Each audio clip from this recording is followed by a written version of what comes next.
episode of Surreal Melbourne. This would be episode 12. Today I am joined with a legend of the scene, a good friend of mine who we've teed around the idea of him coming on board as a guest for a very long time. Hi, Blaney. Stop it. Nah, it's all about this guy over here. It's all about this guy over here.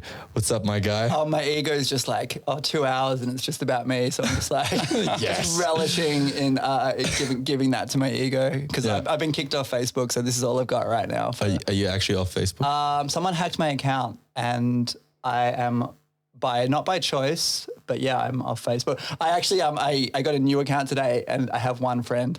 Nice. You got to start somewhere. You're my only friend. And I thought about inviting people and I'm like, I don't even know if I can do this, but Yeah, you got to do it all over again. Maybe we'll see. Yeah. So obviously, your name is Michael Scarlett That's for my name. for the viewers. So if anybody wants to be his friend on Facebook, go ahead. Michael. No, I'm trying to live in anonymity now. So Yeah. my name is Rodrigo. Sanchez. Thank you. Yeah, that's me. Rodrigo Sanchez. Where's your hometown, Rodrigo? Tijuana, my friend. So, Mickey, you run an event organization that does very unique events called Culture Jam, and you have a music project called Trickbox. Yep, I do have. Yes, Yeah. I do have both those things. Those things, but you only have one friend, so that's... Yeah, but like heaps of people come to my party, so yeah. I'm really cool. Yeah, and that's one of the things that distinguishes your parties is you put on very unique themed events that really stand out and make people want to go to them just purely for the aesthetic. And let's focus on the word narrative here. You always have a theme and a narrative that goes in your events, and it really sets your events apart from your sort of whatever festival show or nightclub event, and keeps it fresh and the narrative changes. So even if you get familiar with an event, it's going to be different next time. It's always going to surprise you a little bit. And yeah. And before, like, obviously there's a lot to talk about in just those events. You got the Masquerade Ball, you got the World Beyond. I don't know, you got a bunch of different things. The towns are definitely the one that people absolutely love. Like, I can't go out without someone asking when the town's going to be. I was going to make little cards like, thank you for your interest in the town. I'm currently not doing this, but But saying that, I've actually, like the last few times I've gone out, I've had really good conversations about it. So I think you probably experience it too, where you get a specific question and it can be hard not to feel like you're just like dishing out like a generic answer because you've been asked it heaps of times. So it's actually because it's such a unique climate right now. I'm just being brutally honest and being like, this is what's going on and here are the challenges and cry a little bit. Take a little violin to bed with you. Who told you that? Si mi triste. I thought I made my new Facebook account private, but apparently not. That was my one friend. Hey, Mickey, do me a favor. Just angle your microphone slightly more towards your mouth. Don't tell me what to do. Shut up, Dad. Okay, so now we know who's the dom and who's the submissive. So Is that better? that is... I don't know. You tell me, baby. I love your raspy voice coming through my headphones right now. Raspy. So obviously, that being said, you've got, you haven't done the town for a while, but you do have an event called Daisy. What is it? Oopsie Daisy. Oopsie Daisy, that's right. Which is like, is that like Diet Fat, the town? Diet. The town of Diet Fat. It is Diet Town. Diet Town. It is Diet Town. Lots of salads. Yeah, there will be some salads. Yeah. Yeah, I mean, town's not realistic right now. But, Is it just because it's too big, the town? Is that why it's unrealistic? Or like, I'm just curious as to why. Yeah, I mean, you got to be a little bit crazy to throw festivals. Like crazy or rich, I reckon, or like a good money supply. Yeah. Because even in an ideal climate, even before COVID, like there's so much against you. And it's a huge personal undertaking. Thank you, because I didn't have the word. I appreciate you finishing my sentence. And then add COVID, like you got to be really crazy. And I like pushing myself, but like I'm also like to be sensible and sustainable. I don't want to make a decision that would ruin me. Yeah. So that's why it's not happening right now. And you know, I'm like, cool, I'll throw a day party because I know what I can control. Well, I can't control shit. But if you look at Europe, this is going back to when I decided to throw it in November. Looking at Europe, I was like, cool, they had a really good summer. It wasn't until winter, but now we've got, you know, Omicron. Yeah, I didn't want to say it. we've got some new challenges. The O that must not be named. The Omicron. It sounds like I was thinking the other. It sounds like a transformer. That's what I thought as well. I thought the same thing, Doug. There's a new one. What is it? Deltacron. Yeah. When Delta meets Omicron. And people were so mean to Delta Gooddream as well. That was so mean to her. It wasn't her fault. That was so mean to her. Hashtag not her fault. Don't be so mean to Delta, guys. Yeah, come on. Seriously. Like, you know. Lay off it. I know you're into like underground psytrance and like pop stars are so bad, but like, you know, she's a human. Hey, what actually happened with Delta? Fuck, didn't she like lose her voice? I don't even know who she is. Bro. Okay, let's start there. Wasn't that on the citizenship test? No, I'm due for one of those. Oh, nice. Yeah. Who is Delta Goodrem? I don't know. Okay. No, stop it. Name of my third camel. Does she have 2 humps? Can she run for 20 miles? How many days can she go without water? It's not racist. When it's going to take when it's, you know, you can do it. We're definitely not doing that. Just go on a couch with a microphone. We're just going to cut to a Delta Goodrem. But man, you were saying there's like heaps of challenges though, and like for those that don't know the town, like give us a little. what is the town? Like what is it trying to do as a festival? Yeah, cool. It's a make believe world. So you go to this festival and instead of, you know, it being a standard festival and there's the stage and there's the camping and there's the workshops, the whole thing is themed. So, man, this is really genuinely hard for me to explain, but I'll do my best. Yeah, so we've got like fake shops, we've got a post office, we've got all these quirky bikes that we ship up from Tasmania. Like, you know, you pedal backwards and you ride forward. It's one of my favorite things. You know, the town begins on the Friday and the first people arrive and like without fail, they always go for the bikes first. So suddenly you see people start popping up in costumes and they're riding these like super weird bikes around. And then, yeah, you've got all these different theme spaces, which different crews and different people come together and do. Observatory, it's like a science theme space. Cool. Hera, who you had on one of your podcasts, she did a dispensary, so handing out medicine and tea and witchcraft and an awesome thing. You've got post office, everyone brings a mailbox. We do a lot of theatrics, so we've got a full theatrical team. The Friday night there's a prom, so there's actually a gymnasium on site, like a massive full-size gymnasium.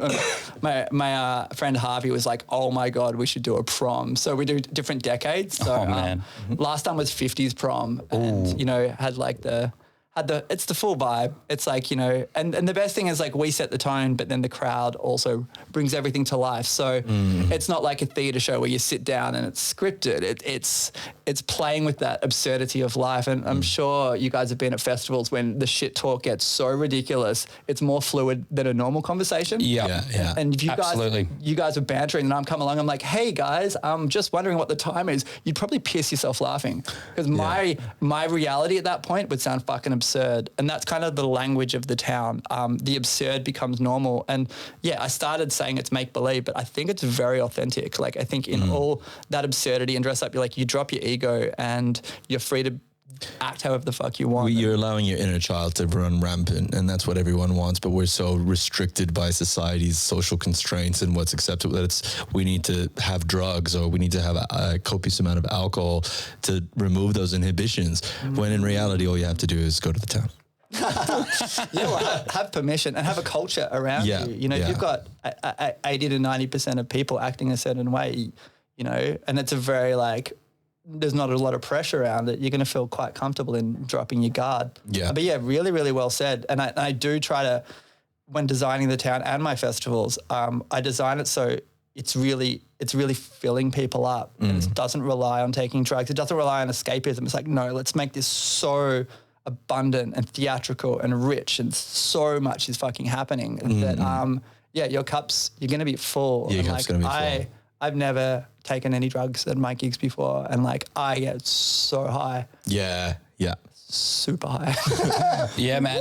My our mutual friend Chris Black, he went to the town, I think like for the first couple of years and stuff, and he definitely touted it. Like he loved it, man. And he's he really bigged it up like massively. He was just like, and he's like Chris Black. He's an actor. Like, well, he's an actor as well. So yeah, he would have loved that theatrical element, and you know, the like, role playing and stuff like that. Like and like what you say about like talking shit, like this.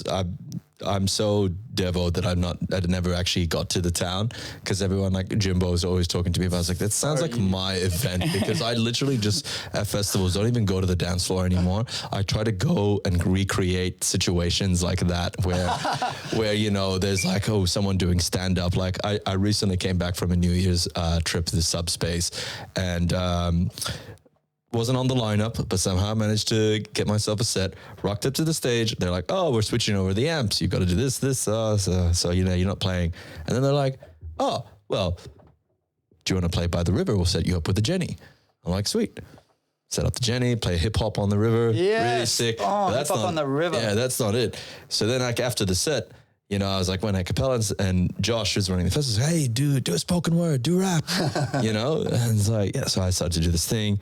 And the rap finished, a standing ovation. Another DJ comes in, he plays a set. Wait, you got a standing ovation Standing O's by the river, doing rap and spoken word. This is fantastic. I wish I came to Subspace. Oh, dude, this wasn't even it. So that other DJ, that was just like that was sick. But what ensued was comedic gold, quite literally. Like this DJ played after me, and then he like packed up, and then we were about to fire up the main stage. All the organizers left. Here I was left with a Jenny. Literally a rusted barbecue hot plate, like that's like mobile, you know, that you can attach a gas cooker, but that's what all the DJ stuff was on. My microphone was still there, plugged in there, you know, the echoes and everything. And I just go for an hour of stand-up comedy. Yeah. You know, and I think people just tripping balls there, and they're all like egging me on, like, I'll keep going. And you know, it's just like that like moment where I'm just like, I am just absolutely talking shit right now. I don't know what I'm saying. I'm just created this whole bit how I had a Russian wife. Her name was Svetlana, you know, and like she was trying to like, you know, take my money, and she did. And, you know, she had a boob job to, you know, took the money and the divorce, like obviously all fake. But, you know, there was like, what time was this? This was like in the Arvo. Okay, so not even like 3 in the morning. No, this was like 3 in the afternoon. Sun coming down. Yeah, was it on the back of a night before, or? Yeah, well, it was like the New Year's Day. It was New Year's Day. Yeah, New Year's Day, beautiful. And like just reading the room, you're like, you know, it's sunny, we're by a river. I think people need to hear about my fake wife slip. Like, I just feel like that's what the party's asking for, right? Yeah. Wait, where do I line up for tickets, Michael, to see this guy? What do you reckon? But like, you know, the point is, it's like just point to the queue. I'll be there. It's like the most random standing ovation, standing O's by the river, standing O's. Make more joke. Again, you can do that. I'm not going to say. Yeah, but I feel like the situations like that happen at the town all the time. Like it's just basically that. Yeah, they do, and it's funny. It's like I don't get to see a lot of it because I'm running around organizing the festival, and then I hear all these stories. I'm like, oh my fucking God, like that's what the festival's like. Like, you know, I know what the festival's like on the front end, you know, and I put a lot of energy in and get a lot of amazing people to bring those skits to life. And, you know, we put a lot of magic into it, but like hearing like those campsite stories and just like people really committing to character like that, that brings me a lot of joy. And one of my like life dreams is to just go to the town as a punter and really get amongst it. Yeah, mate, it's honestly so good, all that sort of festival banter at campsites. One year, one of the funniest things we had with my mates was like one of them dressed like head to toe Pepsi. The other one was head to toe Coke. So it was like Pepsi v Coke. They're both called Tom. So it's like Tom v Tom, Pepsi v Coke. And we just kept gagging on that like all weekend. It was so funny. We're just like, oi, Pepsi, you've changed, man. You've changed. Well, it wasn't just like it went for the whole weekend. It wasn't just like a moment. Yeah. Yeah, it went for the whole weekend. Yeah, literally. Like, yeah, we just like, even after they'd been dressed up as Pepsi and Coke, like we just kept like doing it. Yeah, it was super fun, man. It was super fun. I love that. So, I mean, man, before you kind of like created a lot of these events, and I want to go into a bunch of them because I really like the theme behind the World Beyond as well. Me too. That was super like cyberpunk, futuristic, sci-fi, all the cool. Yeah, it had a few incarnations, but the photos look sick. Different possibilities for the future. So, I mean, obviously you would have had to have some inspiration. So where did man, this is all me, bro. I am the conduit. I am an island. I come up with everything myself. Yeah. Yeah, for sure. Sorry. So, I cut it on your question. No, that's all good, man.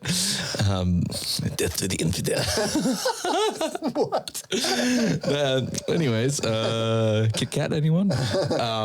So before, obviously before you started running these events, you've been going to a lot of festivals and you've been like obviously involved in a bunch of different things. You lend out a lot of your, obviously one of the outcomes of doing these events is you accumulate a lot of props. It's one of your that came a bit further though. Like, there's definitely the pre-period where I was just going to gigs and volunteering and learning and experiencing. Yeah, I got super bored of going, just going to parties because they all started feeling very same-ish.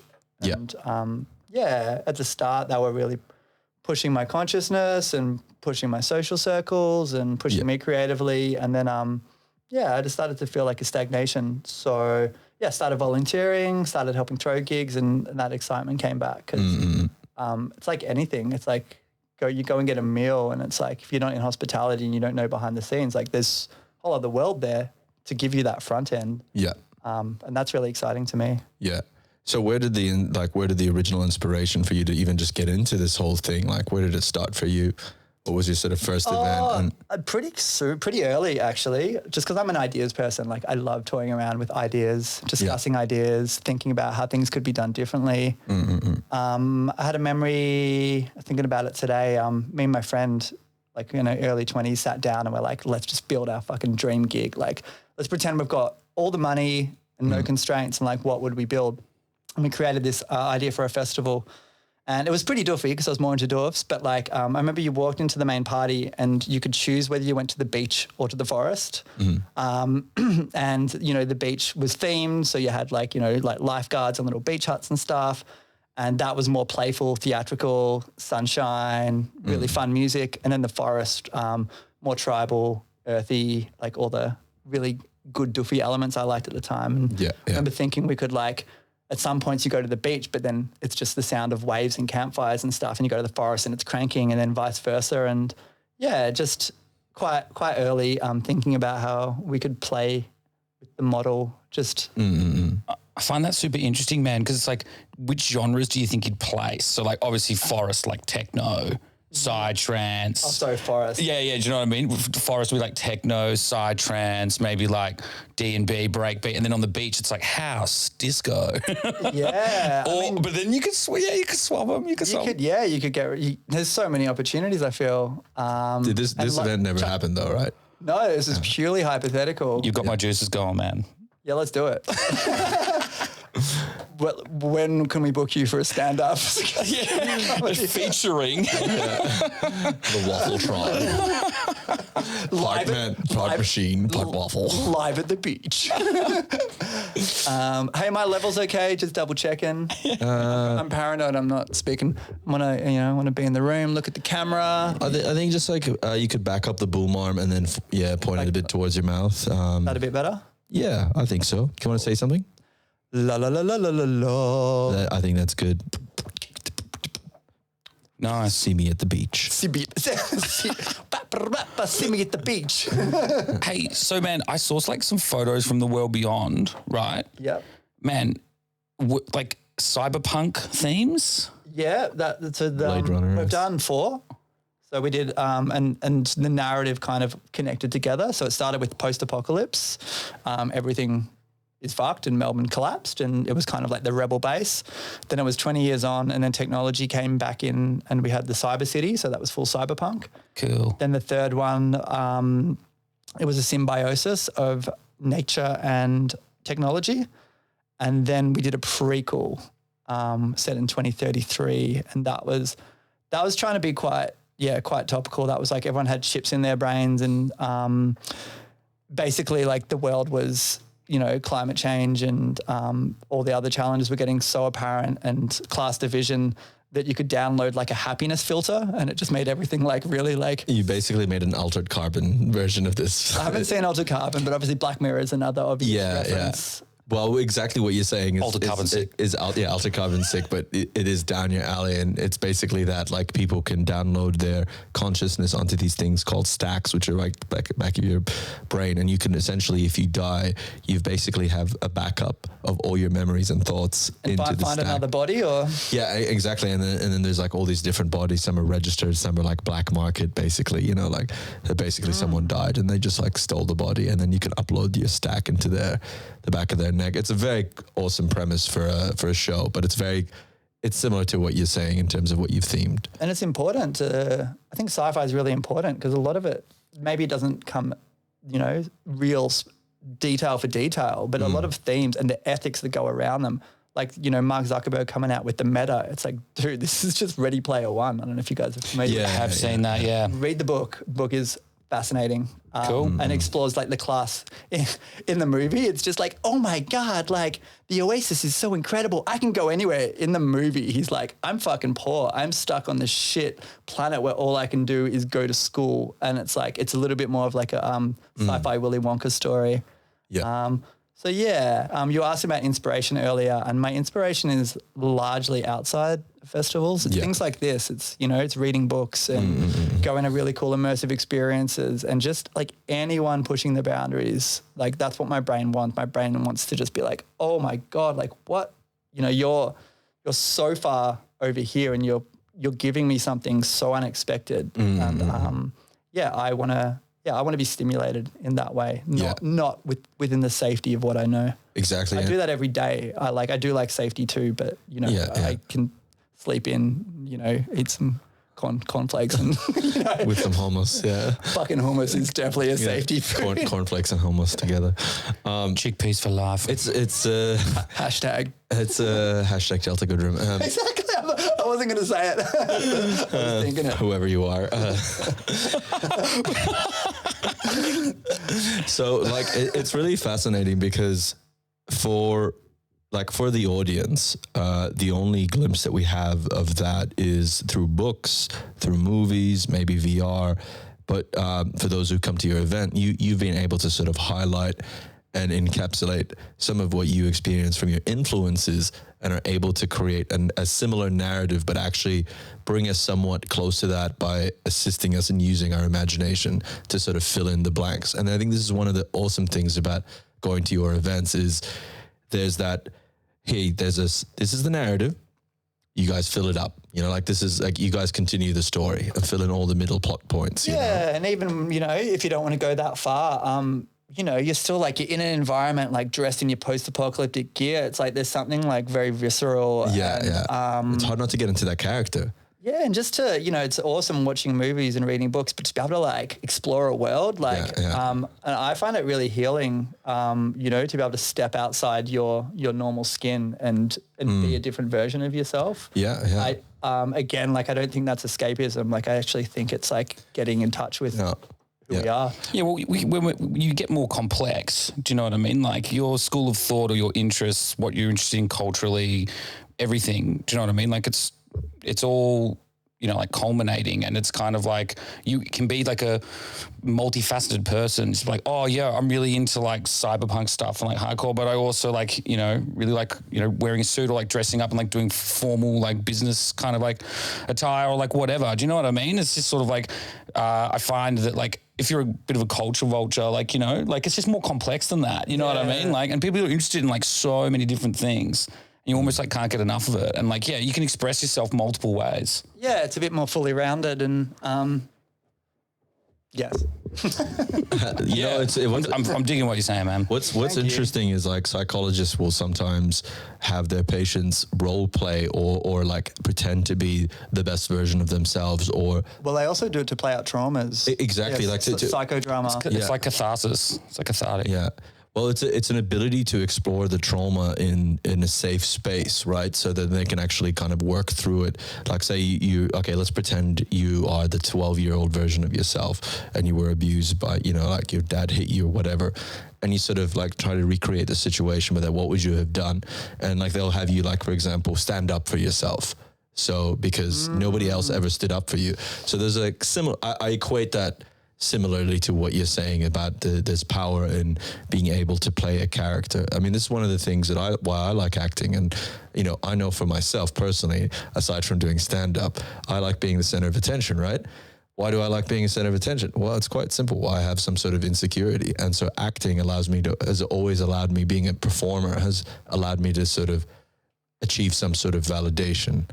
Albeit it could be an unhealthy form of trying to like attention seeking could be an unhealthy form of validation. But when you start to discover why you do that, then you're able to sort of sidestep out of that, the ego's need to want to, feed itself, and then just able to just be a really good performer. Yeah, and I don't think it's black and white.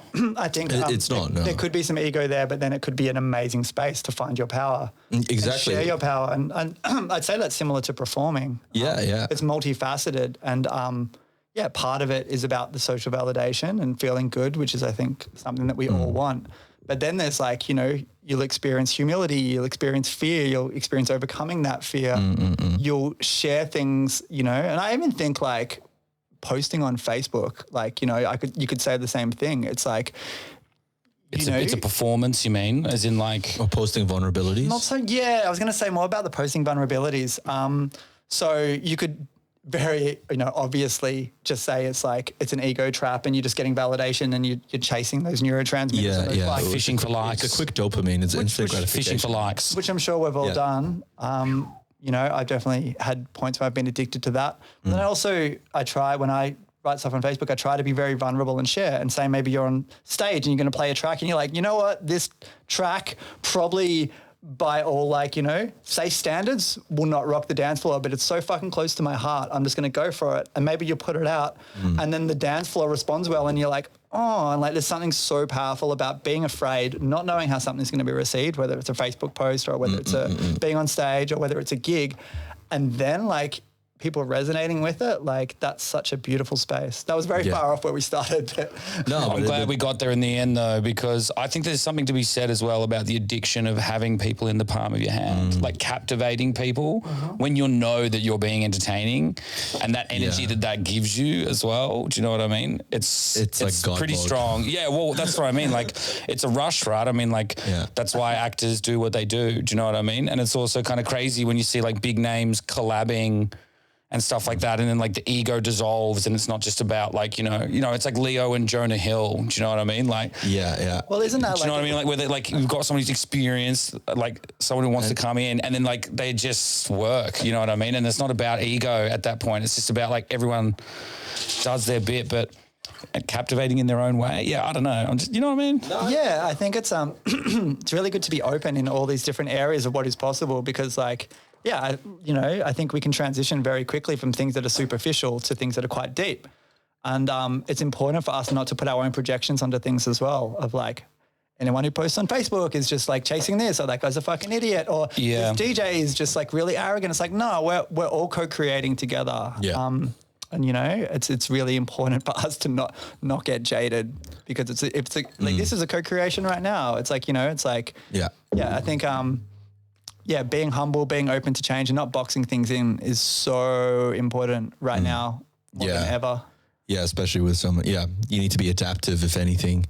I think what's so interesting is, I think I speak for both of you is like, we did exist pre-Facebook, obviously, like anyone else did, but it wasn't always like that. We didn't live our lives based on this, constant need to have a digital identity that's all, obviously we're addicted to the validation through our posts. Before that, we were just living, we're just doing whatever we were doing. And we weren't so obsessed with, like the need to be your own celebrity. Cause that's what this thing is It was there in the 90s still though, like. With MySpace? Even before that, like I remember I've got a very like early memory of coming home from school one day and looking at a billboard. I'm just like, wow, like the whole world is kind of telling us all that we can be special and amazing. And I think there's always been this we've been sold this idea that we can grow into something, and now we've just got more. It's a bit more real time. We've got all this mirroring and people validating it. Yeah, it's easier. It's become more accessible. Yeah, I've been addicted to it a good chunk of my life. I went on Facebook in one of the last lockdowns, and now I've been kicked off, which is like, I feel like the universe just stepped in and was just like, boom. Yeah. No more facey for you. Why were you kicked off? Oh, someone hacked my account. Oh, that's right. That's right. Yeah. Sorry. And Culture Jam's been really cool because it's like it's definitely like given me a sense of purpose and filled my cup up, but it's also something I've got to like sit back in. It's like I'm not the face of it. I'm not at the forefront of it. Like it is about the community. It is about the events. Like that's what comes first. And obviously like I love, I do like having fun and being a rock star and like, like that kind of thing, which I should probably get more with my fire shows than, I get it on stage as well sometimes, but I like being a punk and just being like, whoa, and reveling and all that fun too. Yeah. But fundamentally, like the drive is, it's got a lot more heart than that. And I genuinely care about it. It's at the end of the day, because I've been reflecting on this, I know I'm coming to the podcast of like, why do I do this? And like, it's definitely not money because like, it's not the most fruitful, like, venture. Well, yeah, like if you want to make money, maybe don't be so artistic. Yeah. Like, because like just go for a formula.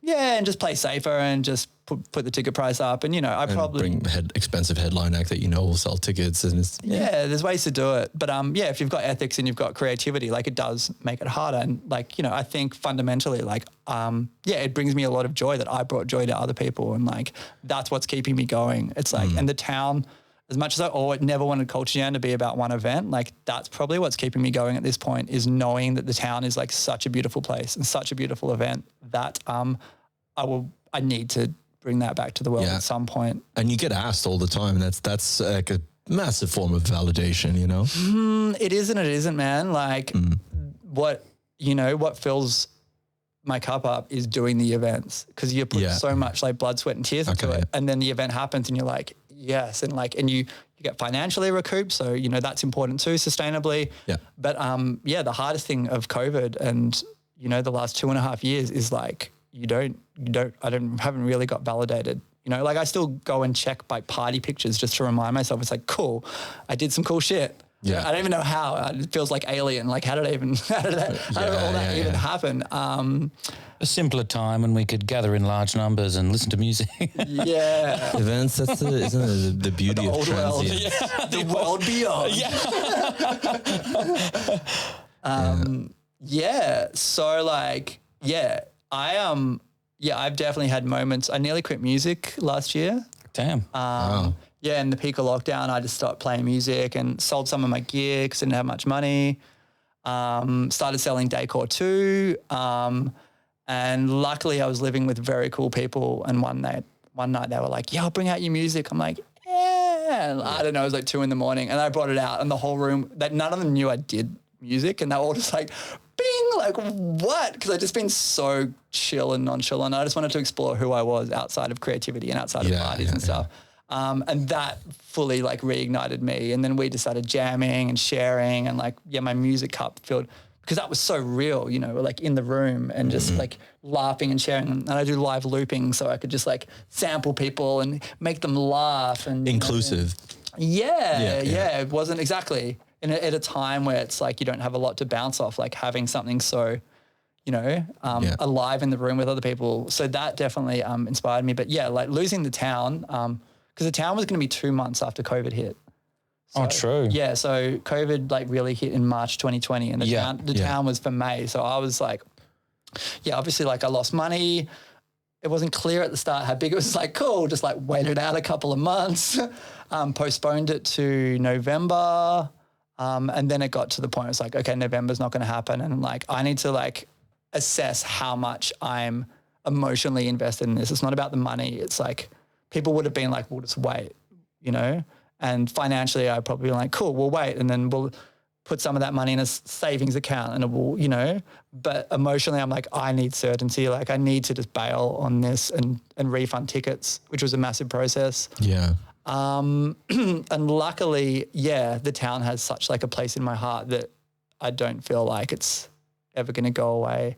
But like I've had moments in the last like 6 hours where I'm like, should I just sell all my decor and just pull the fuck out and not like, this isn't a good thing to say promotionally, but I don't give a fuck, like, and not do the upcoming event. Yeah, but it's real because it's your current circumstance. And that's the thing, man. Like, just as much as it's hurting you, the amount of times I've read from various like event pages and stuff like that, it's heart-wrenching watching them constantly write these emotive things, being like, oh, I'm so sorry. Like, all the festivals that I know and love, do you know what I mean? Like, it's been really fucking tragic, to be honest. I'm not enjoying it, but man, as you were saying though, do you know what I mean? Yeah, totally. It's across the board, and I've been touching in with other organisers, and just check in and see how they're doing, and like if I've got something constructive that I feel will help them, then I share it with them. I feel like ideally we should be meeting up like once a month and just sitting down and checking the fuck in. Yeah, true. But been a really rocky time. But that could extend to everybody because it's been fucking, everyone's got their challenges, and it's all coming up in different ways. And it was a classic thing in 2020, right? Like you don't share your story because everyone's got their thing going on.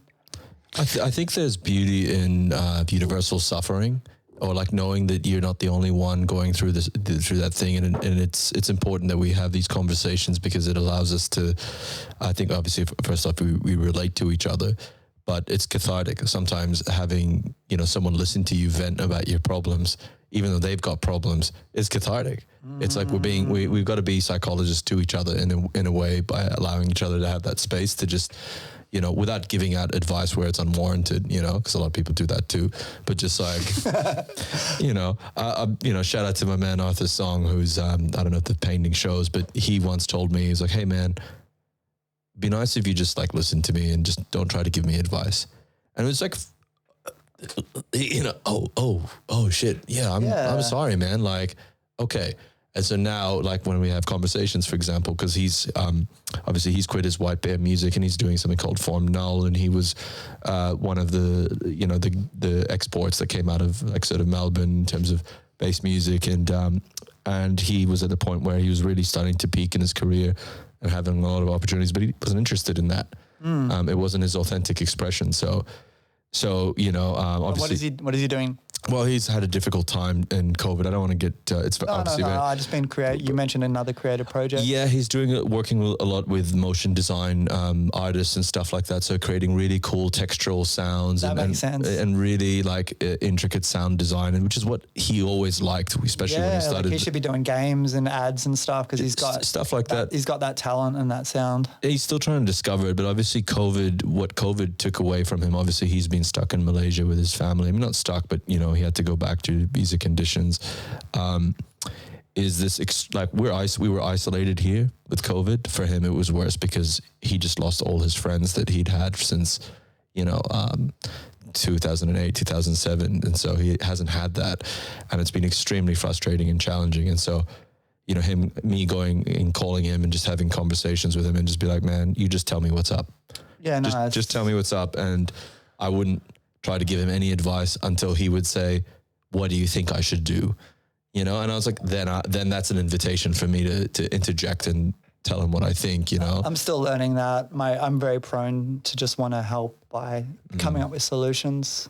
It's okay. Same, and I'm a problem solver. Yeah, exactly. Definitely. And that's all right, but sometimes it's not what people need. They just need you to be, until you're asked, it's just like there's an art to even what we're doing now, like to just listening. And don't get me wrong, I'm like, I do that as well. I just want to interject and like, stop interrupting me. And like, for me, one of the things that's actually helped me is just doing this, is going, okay, this is about you. You are my guest. You are our guest. So the focus should be on you, and that's the subject matter for now. And it's like, it's an exercise in restraining that part of yourself. Restraint is such a good thing. Yeah. I was bit of a sidestep, but I was doing some work this year on Shantaram. So Shantaram. Shout out to Gregory Dean Roberts. For those who don't know, Shantaram's a very popular book about a true story about a guy who escaped from Pentridge Prison. Twice, isn't it? Did he escape? I think he escaped twice, yeah. Okay. Oh, one from an NZ prison as well. Okay. Yeah. But anyways, continue. Yeah, so he escaped and went over to India and sold drugs and joined the Afghan mafia. Yeah, and did all became kinds of criminal things. My friend was commenting how he's just like, everyone around him is doing dodgy shit and killing people, and he's just like having knife fights and punch-ons. It's like, yeah, I think you did a little bit worse than that. You kind of just like, maybe for legal reasons. But anyway, yeah, I was working on Shantaram, and we were building this big, beautiful indoor temple. And I was on the greens team, so we were decorating it with nature and fake plants and stuff. And yeah, the creative director came in and he's like, oh, like, way to show restraint. Like, and it was to the head of the greens team, and it just summed it up so well, because we could have just covered the thing in greens, but it was so controlled. I'm like, that is so true. Like, that's such a mature thing to say, is like, look at all the things you didn't do. Like, look at how you just like focused on like some small details and didn't get your ego or your excitement. Like, you tame things. And that takes time. And it's something I'm learning with my music now. You know, it's from The Simpsons. It's like, oh, what was it? The line, something like, listen to all the notes that they didn't play. It's like, I could do that at home. But yeah, like with my piano, it's just like pausing. It's like, instead of just like, like how many notes can I play and how fast? It's like actually like slowing down and waiting and just like, like it's all about the fall and falling and those moments you do choose for the sound to hit. So that's something pretty huge I'm learning as an artist. Yeah, I think it's something every artist is doing. But man, I've got to ask you as well, like, what kind of music do you normally play? You've mentioned piano and stuff like that. Like, are you a multi-instrumentalist? Like, what do you do? Yeah, myself. I was thinking listening. So I do live looping. So I just bought this really nice Nordwave keyboard, which is like really beautiful and has pianos and it's red. Shallows, and it's red, so it goes fast. So you're a loop daddy. I'm a loop daddy. A loop king. Lick a loop daddy. Have you seen Mark Rebier, that guy? I fucking hate Mark. Okay, so like a little bit. Do you hate him because he's doing what you want to do? No, I hate him because he is so fucking talented, and he's just like, I want to fuck. Oh my God, yes, I want to fuck. Like, cool, man. You've got talent, but it's just like, you don't have restraint. You're just like, you're appeasing to the lowest. He can't believe he's famous. He's just oh, really? I reckon. Nah, look, he's just in a constant state of awe. Yeah, that's why he's like, I started making videos. People love him. Here we go. Nah, I think you just take, like, it's a fun piss exactly. take. Yeah. I should lighten up. The reason why I'm like on my little rant right now is because everyone's like, oh, dude, you're like Mark Riboulet. And actually, I have a friend who is like Mark Riboulet. You know Luke. Which Luke is this? Luke, who I was living with.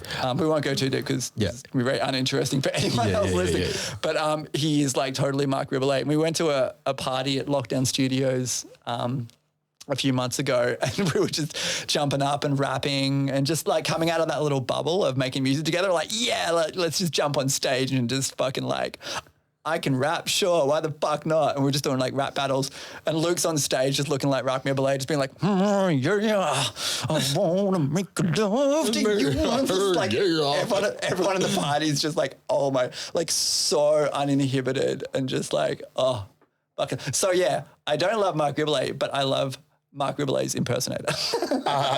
Nice. So when you create your loops, would you say that your music's kind of like up tempo, or would you say it's down tempo? Look, so the project's really weird. I kind of don't know what I'm going to play when I jump on stage. I've got like a looper and a drum machine and a keyboard, and it's super, super ambitious. And I'm just, I'll get like a drum loop, like close the loop. That will start going. It's like cool, and I get a bass line, boom, boom, boom, boom, and like upbeat. Like I like doing upbeat, but like the ability to keep up with that live is hectic because you're making it all live and you're thinking about moving parts, what's coming next, and exactly moving parts. You're in the past and the present and the future. And when I nail it, it's great. But there's definitely like times where it doesn't flow. It's live. Yeah, my friend said like a good stand-up comedy, you can take notes too. Good stand-up comedy technique is you improv until you get stuck and then you fall back on your material. Yeah. So I've started like, I've just been jamming. But you've got set songs is what you would say. You've got something. I'm going to, when I bring it back, I want to actually have some solid material. And I feel like then it can be a really strong set because it's not just the novelty of it being done live and those hit and misses. It's just like, nah, let's just fucking hit. it will still be live as fuck. And chances are people won't notice. They'll still see the looping. They'll still see the keys playing. But yeah, at home, I just get quite, it's quite chill now, like quite emotive. Yeah, sweet. So I'm, sorry, keep going. Yep. Nah, that's it. Well, I was going to say, like, you know, you said that the advent of the middle of lockdown, you started selling all your gear and stuff like that, and you were about to quit music. So what made you get from this low point to now being re-inspired again? Like, how did you get there, that low point? What, like, you know, was that dire, and then you went, boom, you know what? No, I want to do this again. Like I went pretty low, man. Like, yeah, I won't go into details, but like, yeah, low, so low. So like, yeah, like hope, like, you know, having hope and, yeah, like things got quite spiritual. Like I find when I'm at my lowest, like the universe really starts talking to me in like fucking incredible ways. And like I chased the rainbow one day. Like it was in a... Is this a Skittles ad or? Yeah. Sponsored by Skittles. Chase the rainbow. No, it's right there. Took me a second. Yeah, so I was having and all kinds of synchronicities were happening. And actually I went out with a housemate and she's like, synchronicity's not real. It's like a fable people tell themselves in desperation because and she was in a pretty dark place too. And I was like, sounds like it, to be honest. And I was like, nah, like, you know, it like definitely is real. I'm like, when you really need things to happen, they just walk into your life. And then this guy started walking towards me. Like, as I fucking said it, I'm like, why the fuck is this guy like staring at me? And he took his mask off and it was his friend that I hadn't seen in years. And it was the full moon. And it was just like the most potent person to fall back into my life. In that exact moment, I was just like, oh my motherfucking God, I can't believe you're here. And we went for a big walk and he gave me some good advice, but chasing motherfucking rainbows.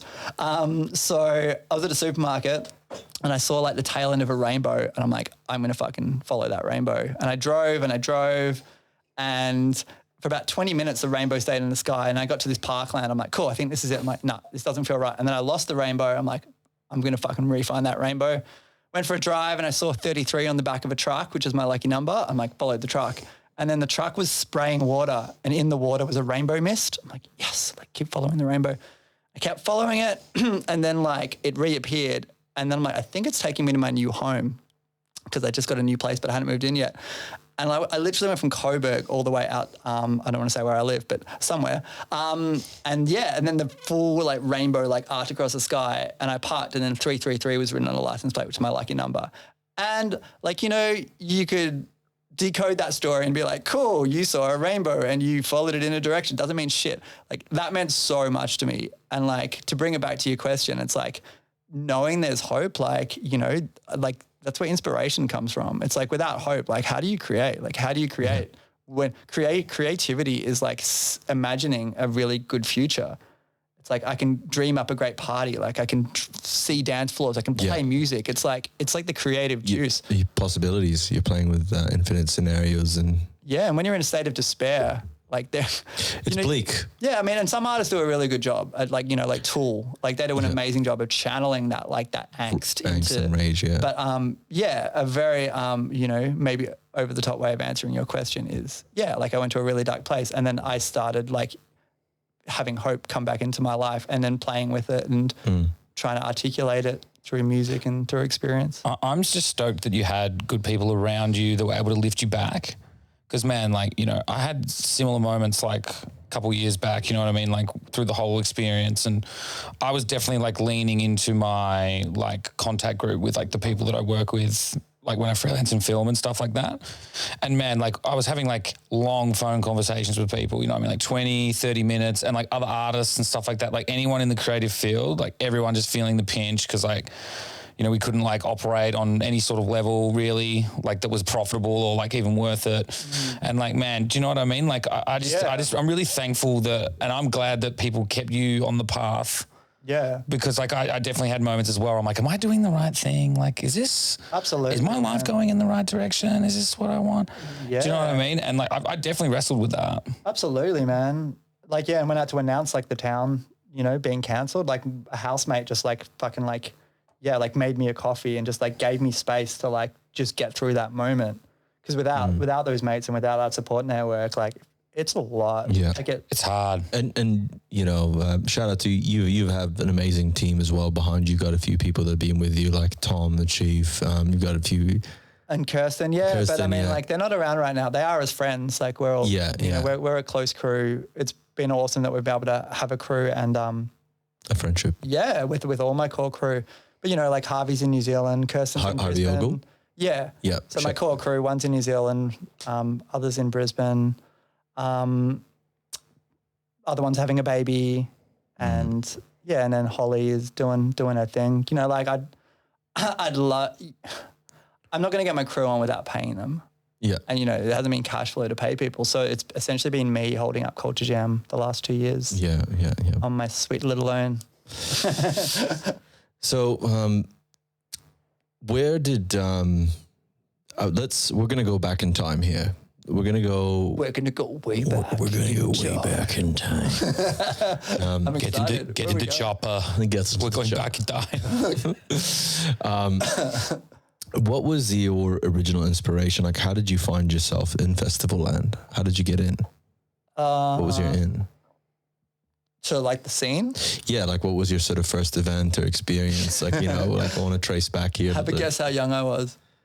13? Pretty close, 14. 14, yeah. Yeah. And we got some fake IDs made up, which was easier back then in the 90s. I think it was 99. End of the 90s. And I went to a rave called Every Picture Tells a Story. I went to the very last one. Oh, because they brought it back. They brought it back and then they had it in Docklands Shed 14 and Yeah, so that was like a little bit of a revival. Yeah. And it was this epic creative warehouse party at Altona Sports and Leisure Centre. And was it legal? Yeah, if it was at Altona Sports and Leisure Centre, I'm sure it was legal. Yeah. And they definitely didn't get keys to the place and break in. It's very British, that method. Totally. I was. It's true. I was, before, you know, I was still like, you know, I stayed a punk. Like I loved Rage Against the Machine and played guitar and stuff. But then another part of me was just like, like raves. Like, you know, we were getting to smoking weed and just like, whoa, like we can fucking explore these altered states of consciousness and go to parties and definitely did not tell my parents. So we were sneaking out and going to these all-night raves, which is, it was pretty wild. Like imagine seeing a 14-year-old at a rave, like at 5 a.m. I don't know, man. And son, this isn't where the tennis court is. Yeah. But even like the fence hoppers of showgrounds and stuff like that, like, you know, people at a young age, they do get involved with rave culture as well. Yeah. It's definitely unexpected though. And you'd think at 5 a.m, you're just like, whoa, man, where are your parents? Like, you're supposed to be somewhere. We've got 14-year-olds at the town, but it's very different. Like, but it's also an old age event, isn't it? Yeah, and they're there with their family and, you know, they're having a chill time and, you know, getting theatrical and just being kids, but it doesn't, you know, the town is not a drug culture, so it's two very different. No, you said that the earlier in the podcast that the whole premise of some of these events is that you don't have to escape through drugs. Yeah, they're very much trying to create holistic environments that aren't based around consumption and based around healthier forms of connection. Yeah. Went to raves and then I went to a festival straight after high school in Ceduna. It was Outback Eclipse Festival. And me and my girlfriend drove to Byron and all my mates were like, he's definitely going to come back as a hippie. Just like going to Byron and then going to this festival. And it was amazing. It was like the middle of the desert above South Australia, just red dust everywhere. And all these, there's like, that was the start of like the terrorist thing. And it's like, there was all these rumors that we were going to get, you know, suicided, bombed and shit because it was just after 9/11. Yeah, okay, yeah. So my little anxious brain was like, holy shit, am I going to die at this festival? But it was awesome.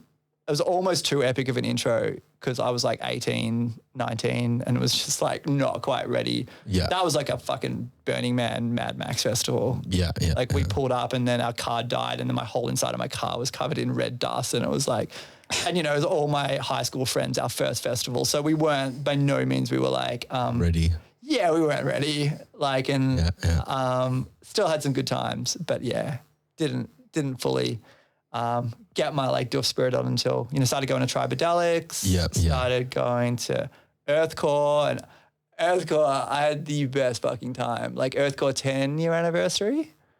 So that would have been 2000. I went to my first Rainbow in 2003. So Earthcore was probably 2001 or 2002? No, 2002. Mm-hmm.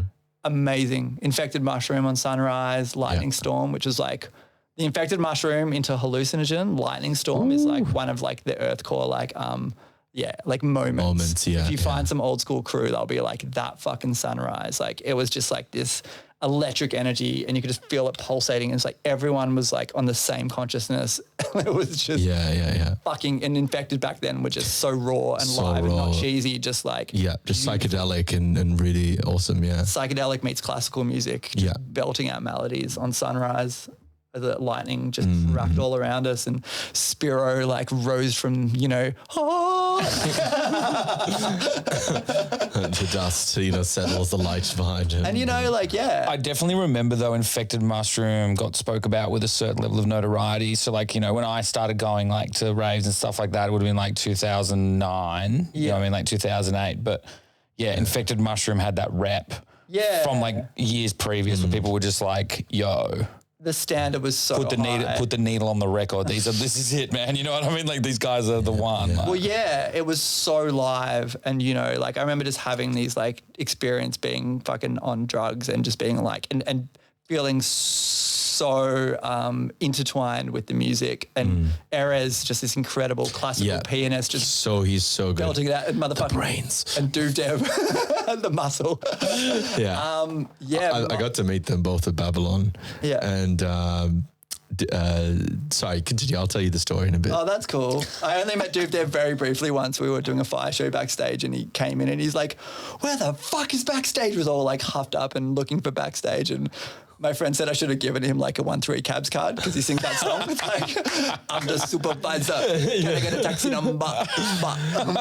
Explain me the reason why I can't find a cab before I find my... But they're still talented. But at some point I tuned out because they started getting a bit cheeseball. Man, who knows? Like the way I'm talking now, like there's surely doofers who talk about maybe like Bliss, like he's a live psytrance artist, right? He plays electric guitar, I haven't seen him, but like, part of this could be this was really new to me as well, and it was really exciting. And my friend made a comment. He's like, everyone said it's better back in the day, and it's like maybe it was also, you were new and you were high for the first time, and it was just so fucking exciting. I think yes and no. A bit of both. I reckon a bit of both. A bit of both, because I got with the last guests. Not Dan from Red Moon, but before him, Hard Candy. We talked about this. Like, was it just that it was like where the parties was just better because it was just novel the first time, and then now they're just not quite the same.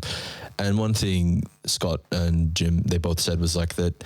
Back when you used to go to raves, it wasn't like they were set genres or like this is now psytrance. Is that they just played everything. They played jungle, hard house, hard trance, just GABA, whatever. All these like old rave, like psytrance and or Goa trance at the time, and it was just all like this one mix of everything, and everything was a lot raw. The production value was still raw, but when it comes to like Infected Mushrooms, I mean. I called him I went and saw them at Stereosonic, and that was just before they were really starting to get commercial, with that last album, Converting Vegetarians. And then after... I love that album. Yeah, and then after that, that's when it started to just... I think they moved to America and they went like down that EDM sort of scene and credit to them, make more money, bigger stages and everything. And as an artist, I think... They did it well. They did it well, and they... At some point, I think every artist gets like, we've been doing this for so long, they probably want to not cash out or sell out, but maybe you have kids and you're like, I would like to support my family. Exactly. So like when I started looking at like that, I'm like, because one of my favorite artists from back in the day, like my early influence is Infected, but Tiesto, old school Tiesto was. I saw Tiesto like back in the day. Yeah, he's coming back, guys. Oh shit! Yeah, no, seriously, I'm tired of bringing him out. But should we go? Yeah, let's go. I don't think it's going to be. Yeah. I don't think it's going to be trans. Tiesto on 3. 1, 2, 3. Tiesto!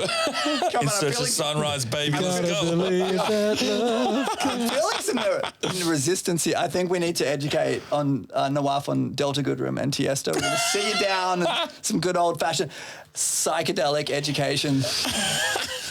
His new music is like Grammy winning, but side note, like, what's more psychedelic? Going to like a Dorf and hearing Psytrance for the 400th time, or going and seeing Delta Goodrem on acid? I'm gonna say, you know what? I'm gonna go with the festival. It's Delta Goodrem Festival. No. Hey, I'm into it. Festival all about Delta. Omicron Goodrem. So yeah, a couple of thoughts. Yeah, the mixed genre thing. I remember when I went to some of the early raves, like you walk into a room and it's playing fucking happy hardcore, and then you go in another room and it's like a chill stage and they're playing like hip hop and stuff. And it's like, yeah, there's definitely that diversity, and that's where Culture Jam started. Like, and originally Culture Jam meant jamming of subcultures. Yeah. So everyone at that point seemed to be doing like techno parties or doof parties or dub parties, and like, nah, like let's just like let's let every act be different and just make like a big mash of all the things. And like, to Earthcore's credit, like they did it. They did it really well, but also was their demise. So it was tricky. How so? Well, they was like, Spiro just started booking like, I mean, he booked Aphex Twin in 96, and apparently Aphex Twin hooked up with his girlfriend. With his who? Is it? If what he said is true, Aphex Twin like hooked up with his girlfriend. Yeah. And then, you know, Earthcore started booking like Regurgitator, Tism. I remember I would have loved to have seen that. Tism at Earthcore was fucking amazing. You're a yobbo, you're a wanker. That's what the people say. It's so good, They're man. fucking amazing. They're so funny. This is serious, mom. Yeah, oh my god. They had they had a circus tent at Earthcore, and it was just like hip hop and Tism, and I was on the Earthcore forum and Spiro was like, hey, who to book? And I'm like, oh my God, dude, book Orbital, book Propellerheads. And he fucking booked both of them. I was just like, yes, like two of my musical fucking heroes. And I got to Fire Twirl to Propellerheads. Yeah. So another interesting fact about that. So at that point, they started calling it the Earthcore Carnival. And I found out, because I did this on the first town, fuck, I don't even know if I should say this. Say it. Well, you're halfway through now. Say it. Where is she? Where is she? Rachel, where is she? No, sorry, I just went Batman on you. So I got it. The reason why they called it a carnival and they put a fucking jumping castle next to the main floor and put a circus tent up is because carnivals don't need permits. So carnivals move around Australia, they pop up really quickly, they're fucking carnies, like they don't have the ability to go through all the planning permits. So they built this thing like 20 or 30 years ago called the Carnival Code, which says that if you're a carnival, you don't need a permit, you just need to adhere to these like things of the Carnival Code, which is like stopping your music at a certain time, not impacting neighbors, like, you know, a couple of basic rules that you have to follow. And the first town, we actually did it under the Carnival Code. Wow. Yeah. So there was a lot of these like jumping around loopholes to get your sort of event across the line. Yeah, which is it's something I try to avoid because legitimacy comes with peace of mind. But this was this was suggested by the council, so it was a legitimate loophole. And I guess the town is quite carnival-esque, you know. Any festival could fall under. Well, it probably has more merits than Earthcore with a jumping castle. Now beginneth the Earthcore stories. I love that we're just talking about Earthcore. It's so like Earthcore massively shaped me and also scared the absolute fucking shit out of me. Yeah. Because a rest in peace to the organiser. Spiro Bursine. Yeah.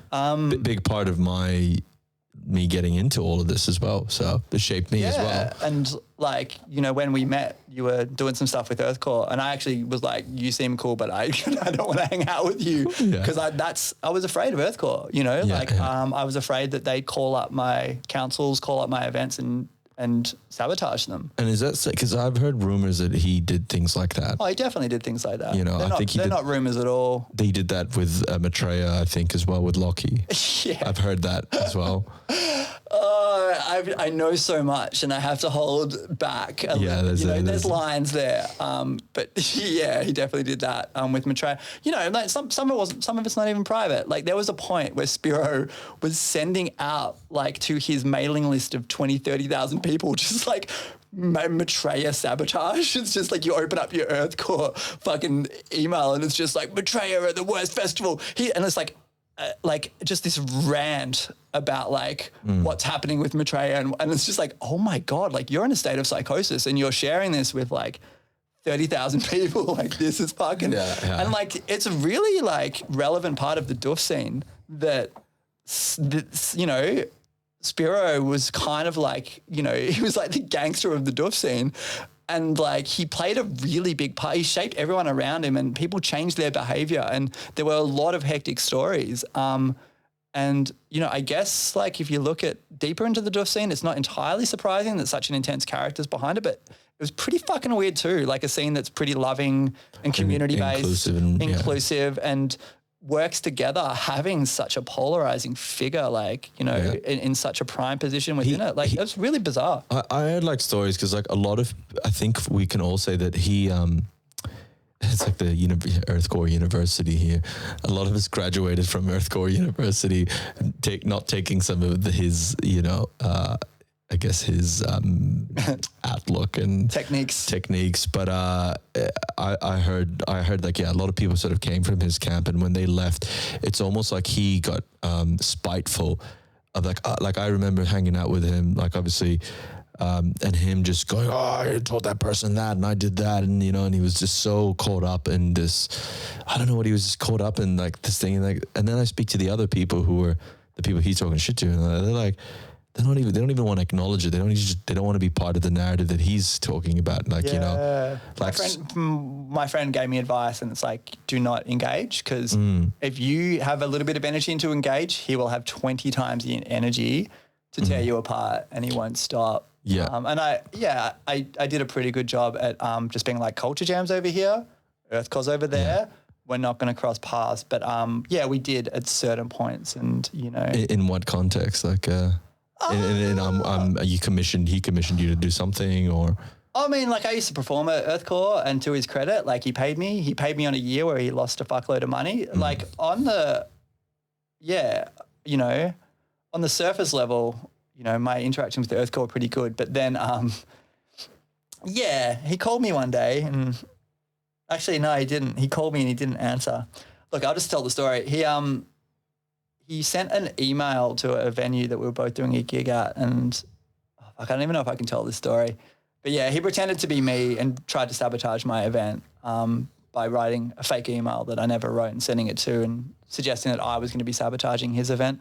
You know what? It's cool to talk about because, you know, the dude's passed away and there's no obviously like remaining hard feelings. Like that would be insane. So I guess it's kind of, it's interesting. Yeah. It's very interesting. And at some point I was like, oh, like I could see the uglier parts of myself. Like I could see if I didn't have really good people around me and I let my ego get to me, you know, because when you run events, you've got a lot of energy you're dealing with, good and bad, and you can't please everyone. And there's a bunch of people who started disliking me as well. And I'm like, if I didn't have my ethics in check, like maybe not that far, but I could see how you could really start not liking people. Yeah.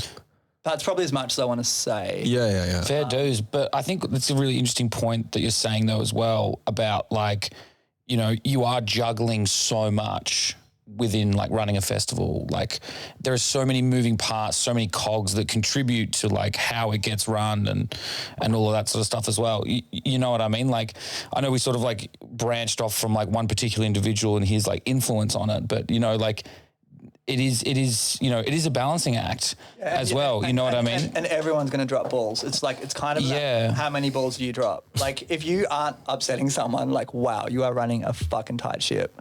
Yeah. And after the first town, I'm like, Tommy was like, dude, you know, I feel like maybe like 20% of the crew are pretty upset. And I'm like, okay, like my job is to get that number down. Yeah. Not like, I'll just get rid of it and create utopia. It's, and you got to listen to people and have tough conversations. And I had my crew sit me down at some point and they were all just like, we need to air our grievances because we're not happy. And if you keep working the way you do, we're all going to leave. And I sat there and I took it and I listened and I adapted. And that's kind of the job of a festival organizer is you need to be the mediator. You need to be, you know, the leader. Yeah, the leader. And like in the true sense of a word where you're making decisions for people and for the greater good, not for yourself. But it's also hard as well because it seems like once you've been on that plinth, when you start to fall off it and stuff like that, like it's an immature response to lash out at the other people in your community. So. Yeah, but it's also a pretty natural human response. Like, True. you know, not the lashing out, but the what's behind it, which is maybe being cynical and jaded. Like I've got that stuff. I contain it enough that I don't go around yelling at people. I did yell at someone recently, but you haven't lived until you've yelled at someone, I think. And like, you know, someone's like, I can't imagine you angry. I'm like, yeah, when it does come out, I am fucking furious. And it's like, you're channeling years of I noticed it kept happening. Like one person at the town would push me over the edge and they would just get like just months of like fucking like built up fury. Yeah. So yeah, that's a thing. Yeah, like, hey, I just want to like summarize, like, yeah, rest in peace, Bureau, and like, thanks for all the amazing festivals. Like, you know, I think if I'm going to talk about some of the negatives quality of someone who's passed away, like, yeah, I want to, acknowledge that they brought me a lot of joy and shaped my journey in the scene. And even if I had to keep my distance from them, like, you know, respect to their spirit. And I hope, you know, they're in a better place. They're in peace. They're in peace, yeah. And this is the thing, like my fascination with Spiro as well, as aside from like him shaping sort of some of my earlier experiences, is never really understanding why he had so much, I don't know the word gripe, is that the word? Clout. Not clout, no, like why he had so much animosity and spite for just, and contempt for different promoters and organizers. It's like they took something like that he felt maybe belonged to him, or maybe he liked a part of him, like the game, you know. It's like sounds like if you like wrote his story out, it would be a fucking fascinating story, right? And like, you know, good and bad. It's like sometimes like I have to ask myself that, like, you know, if I'm struggling with like mental health and stuff, I'm like, just like, part of me fucking like the challenge, like the game, and like, you know, the drama.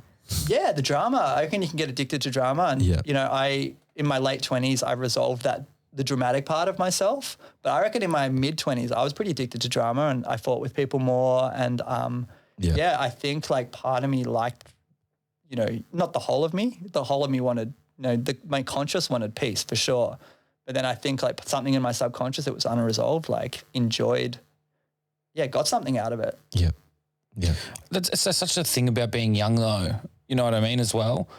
Like you are more rash, you're more like, you know, your sense of self, I feel like you're always constantly developing your sense of self and stuff like that. Like it's a non-stop journey really. But like in your early 20s, like, you definitely did things a lot more like rashly and stuff like that. Yeah. As well. And like you're all pampered and, you know, like everything's safe in high school. And then you get to your 20s and you're like, I'm fucking enlightened. I can do anything. And like everything's just fucking optimistic. And, you know, I in my early 20s, I was just like, I'm going to ignore all the negativity of the world because my job is to bring joy to the motherfucking world. Like, I think like crashing from that kind of often happens in a bit of a brutal way because you haven't given space to understand, the dark side of life. Getting deep. That's what we do here at Surreal Melbourne, baby. Get deep. We trick boxing the deep. So Ben, you were rhythmic. I was rhythmic. Yeah, that was a fun time. How is rhythmic different to trick box?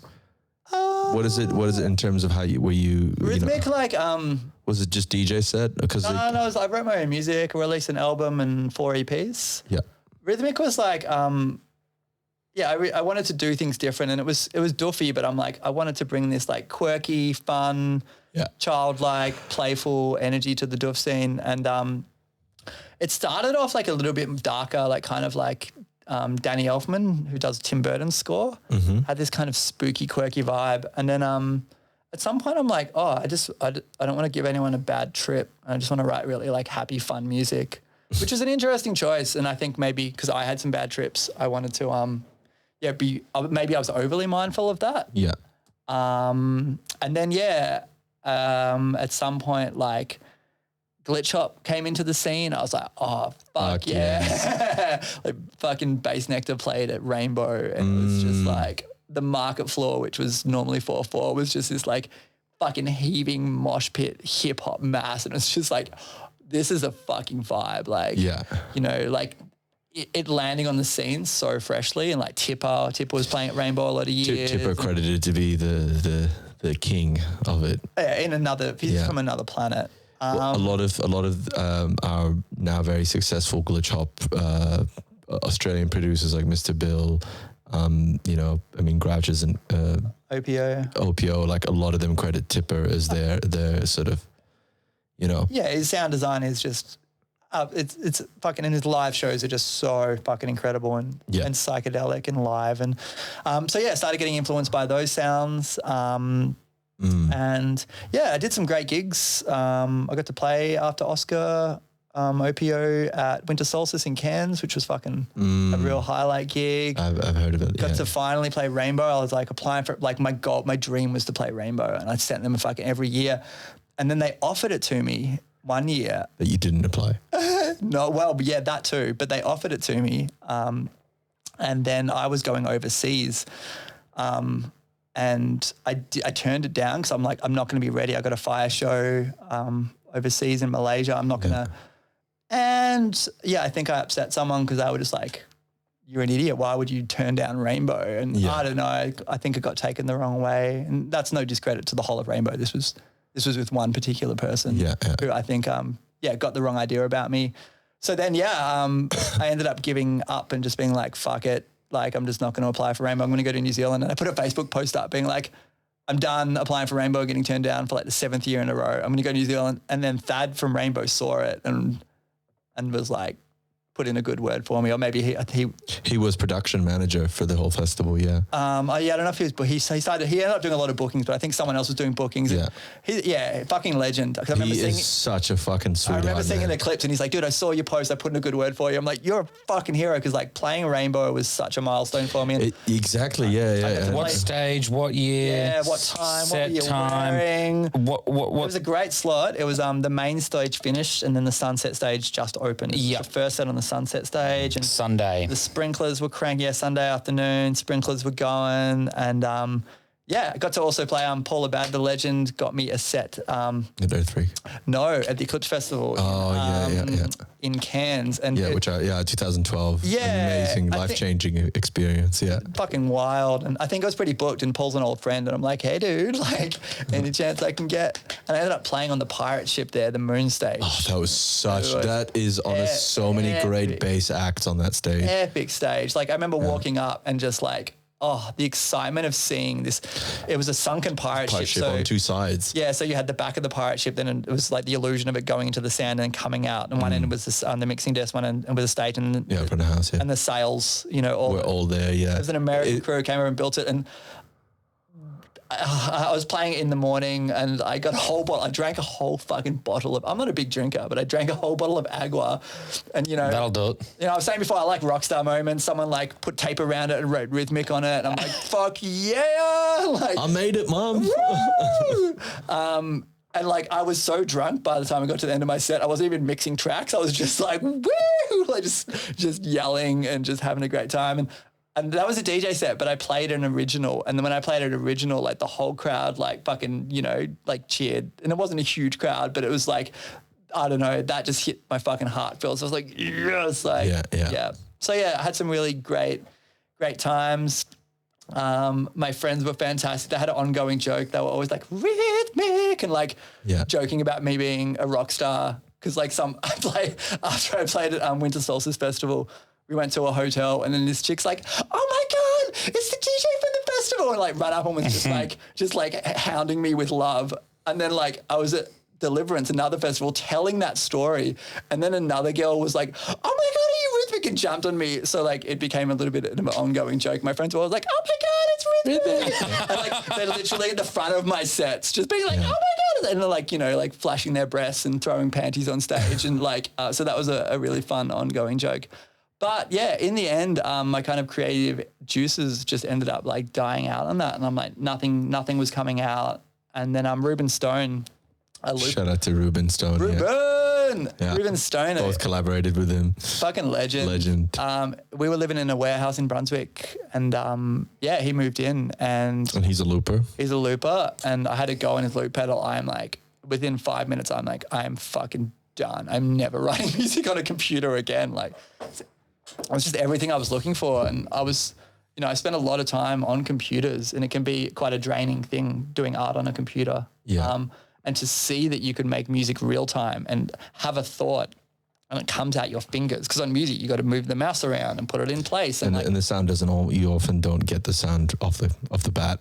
And maybe by the time you do, your brain's gone somewhere else. So the ability to make music real time blew my fucking mind. And I bought a looper and was just learning like how do I make a fucking beatbox noise. And my friend came in, he's like, I love just seeing how shit you are right now, because I get to see the evolution of this project. And then Ruben's like, I booked you a gig. I'm like, what the fuck do you mean you booked me a gig, dude? Like, I've been doing this for like 2 weeks. He's like, it's the only way you're going to learn. So like a month of looping, I played my first gig at Baru. So yeah, definitely got thrown in the deep end and still just kept throwing myself in the deep end. And yeah, like I said earlier, pretty keen now to actually pull back, write some proper stuff and make the process a bit easier on myself. Yeah. Fucking Played amazing. after Tash Sultana once. That was fucking terrifying. That's as rhythmic or as that was his trick box. Trick box, yeah. It was at the town, and then I ran up to Harvey, and I'm just like, dude, I am so fucking nervous, because like she was you booked her as well for your main festival. Yeah, because I used to have beers with her. Well, used to go and see her and Ruben Stone on Burke Street and perform, and then I made friends. Actually made friends with Ruben in maybe like 2014 or 13. He was in front of the State Library. He used to play there quite a lot. Yeah. And then that segued into always just loved sitting down on Burke Street and just watching these like buskers perform. And she recognized me from just sitting on the steps of that post office building, because that's where she was, next to those two clams. That's where she always performed. And then she goes to festivals and doofs, back in the day. And yeah. Not anymore.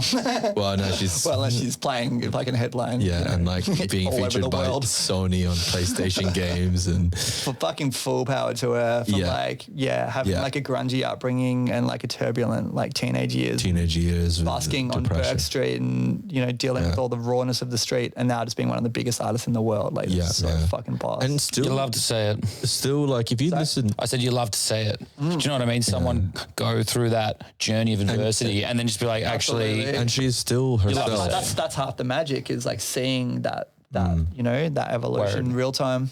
Yeah, it's amazing. So, and she's still very authentic in the music that she makes and stuff like that. Like, I think she rocked up to the town and was just like fucking so like hungover, and she's like, I just vomited backstage, like full rock star eyes. But yeah, bringing it back. So you booked our festivals were 2 weeks apart. You were programming for the second stage on Yamaya and bringing all that really beautiful diversity. And you had Tash Sultana close, and I was there, and it was fucking awesome. And what a Monday that was. 2 weeks. Part of me was like, damn, like I thought I fucking got the wild card, but we both did. Dude, yeah. So this was just before she got huge. Like, she literally like a few weeks later after the town, boom. Impossible. There's no way we could have afforded her. So I called her would have been like days after Yamaya, so 2 weeks after the town, and I'm like, I'll double the fee for next year. And the manager just laughed. He's like, no, you fucking won't. Like, that was the exact period she just skyrocketed. So yeah, that was a real blessing for both of us. Yeah, to get her, like, to have her in this raw moments. And our friends Donna and Jillo got to shoot her. I remember. Yeah, like literally, man, we're having I remember the conversation. I'm at Railway Hotel in the sidebar, and I'm ordering a beer, and like always see Tash there, always wave at her and stuff like that. It's like, yeah, what's up? Yeah. And then she's coming up to me and is like, hey man, you run Doofs, right? I was like, I mean, I'm part of it. Yeah. It's like, I really fucking I love going to Doofs and stuff, like festivals, like it's my jam. And it's like, you run Yamaya. I was like, I don't run it, but I have a pretty big part to play in it. And she's like, oh, well, I'd love to play. Well, I'm like, well, I happen to really I'm looking for just live music, and I can offer you $750 right now. I didn't want to say the fee. I love that you just went there. Yeah, I was like, I can, because people need to know, like $750.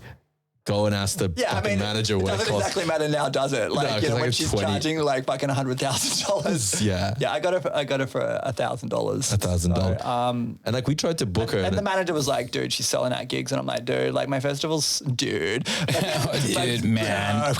Gnarly, bro. Bro, my bartering, bro. And he's like, dude. I'm like, bro. Yo, do you skate? No, but seriously, just like context, guys, just like before we continue. Cool. What year?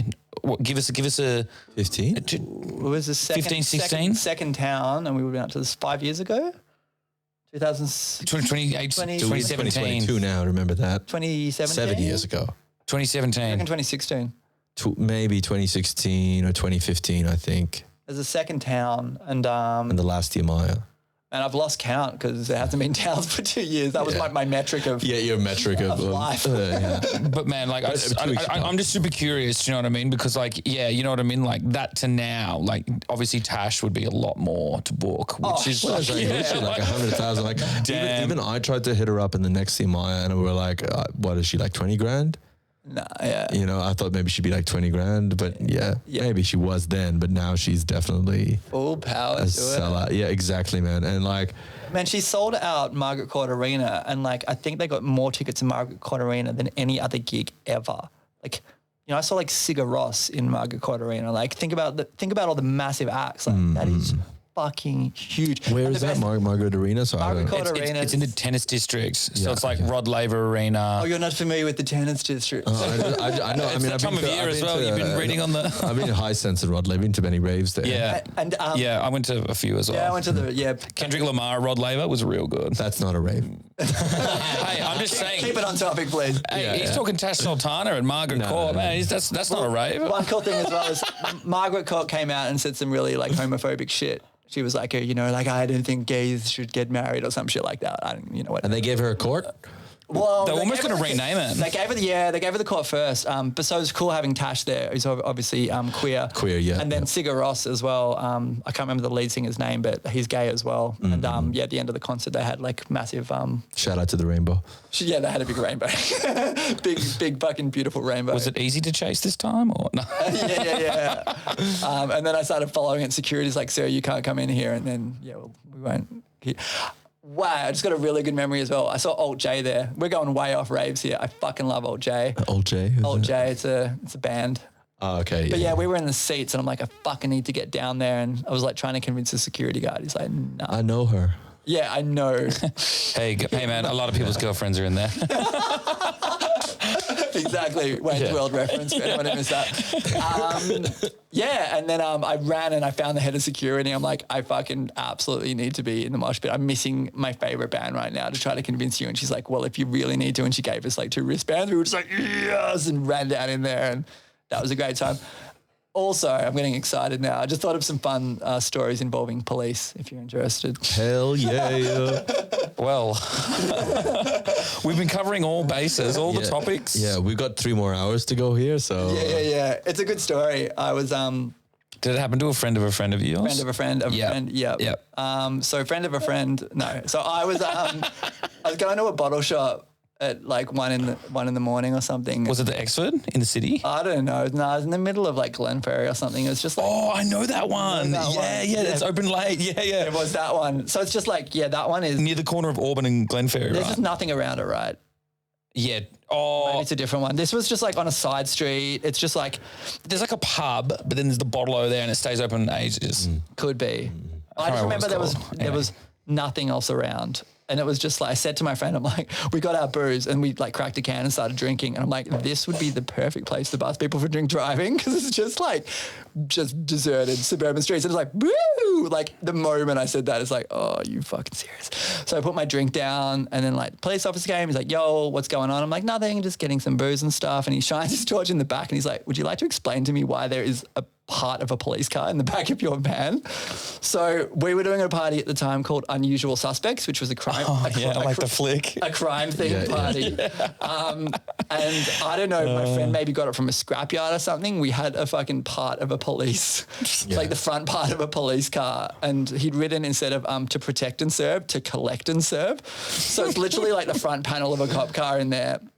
And I'm like, it's, yeah, cool. So like I do theatrical events. It's a prop. Can I show you? He's like, yeah, sure. We get out of the car and then I like show him the police thing. And there's also a crime wall, you know, like the black and white stripes.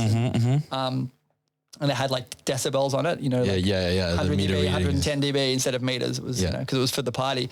I'm holding it up. I'm like, see, like this is a prop too. It's a crime wall. And he's like, mate, your beer's spilling. So I'm holding this crime wall and I look around and there's just beer pouring out the front of the car. And it's like 1 a.m. and I'm standing there holding a crime wall with like a police part of a police car in my van and beer spilling out the front. And I just looked at him. I'm like, can I just go? And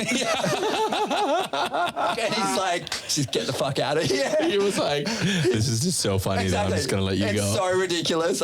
Just get the fuck out of here. So I did. And that's my story. Yeah. Well, you weren't cooked, you know, like you were just like innocently, you know, trying to run a party with a yeah, just having a good time and having a beer. And it was Australian as fuck. Dude, that is golden. And those are going in the shorts. Another good one as well. The first town, we had the police visit, and I don't know what the fuck I was doing, but I had no shoes on, and I'm like, fuck, like, you know, now if cops came, I'd, you know, fucking frolic around barefoot and do cartwheels. I wouldn't really give a fuck because, you know, we've got a good relationship, but it was the first town, and there was a lot riding on it and a lot to prove, and I made a lot of promises, and I had to follow through with them, so I had to present myself in a certain way. I'm like, fuck, I got no shoes, and I remember running up and I'm like, I think I was like, sorry, I just got out of the shower.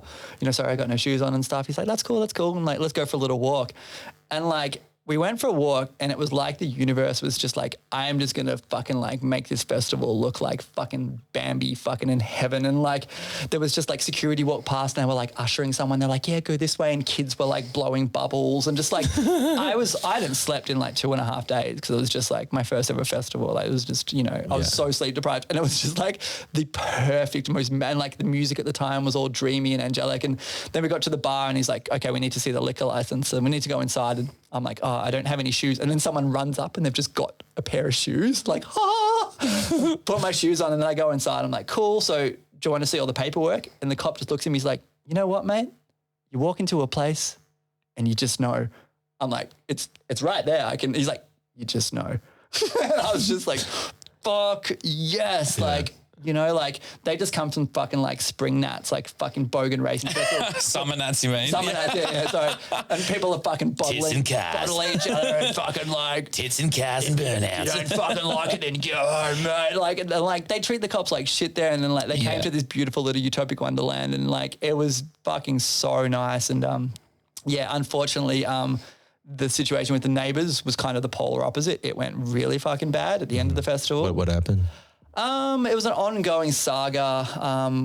There was a co-op next to the town. So it was the end of a dirt road, no properties for ages, but right before the town was like a property with a co-op. So that means... So what's a co-op, sorry? It's like when a bunch of people go in on land together and they've all got their house on subdivided, kind of like a hippie concept, but... commune in a sense. Yeah, but not hippies.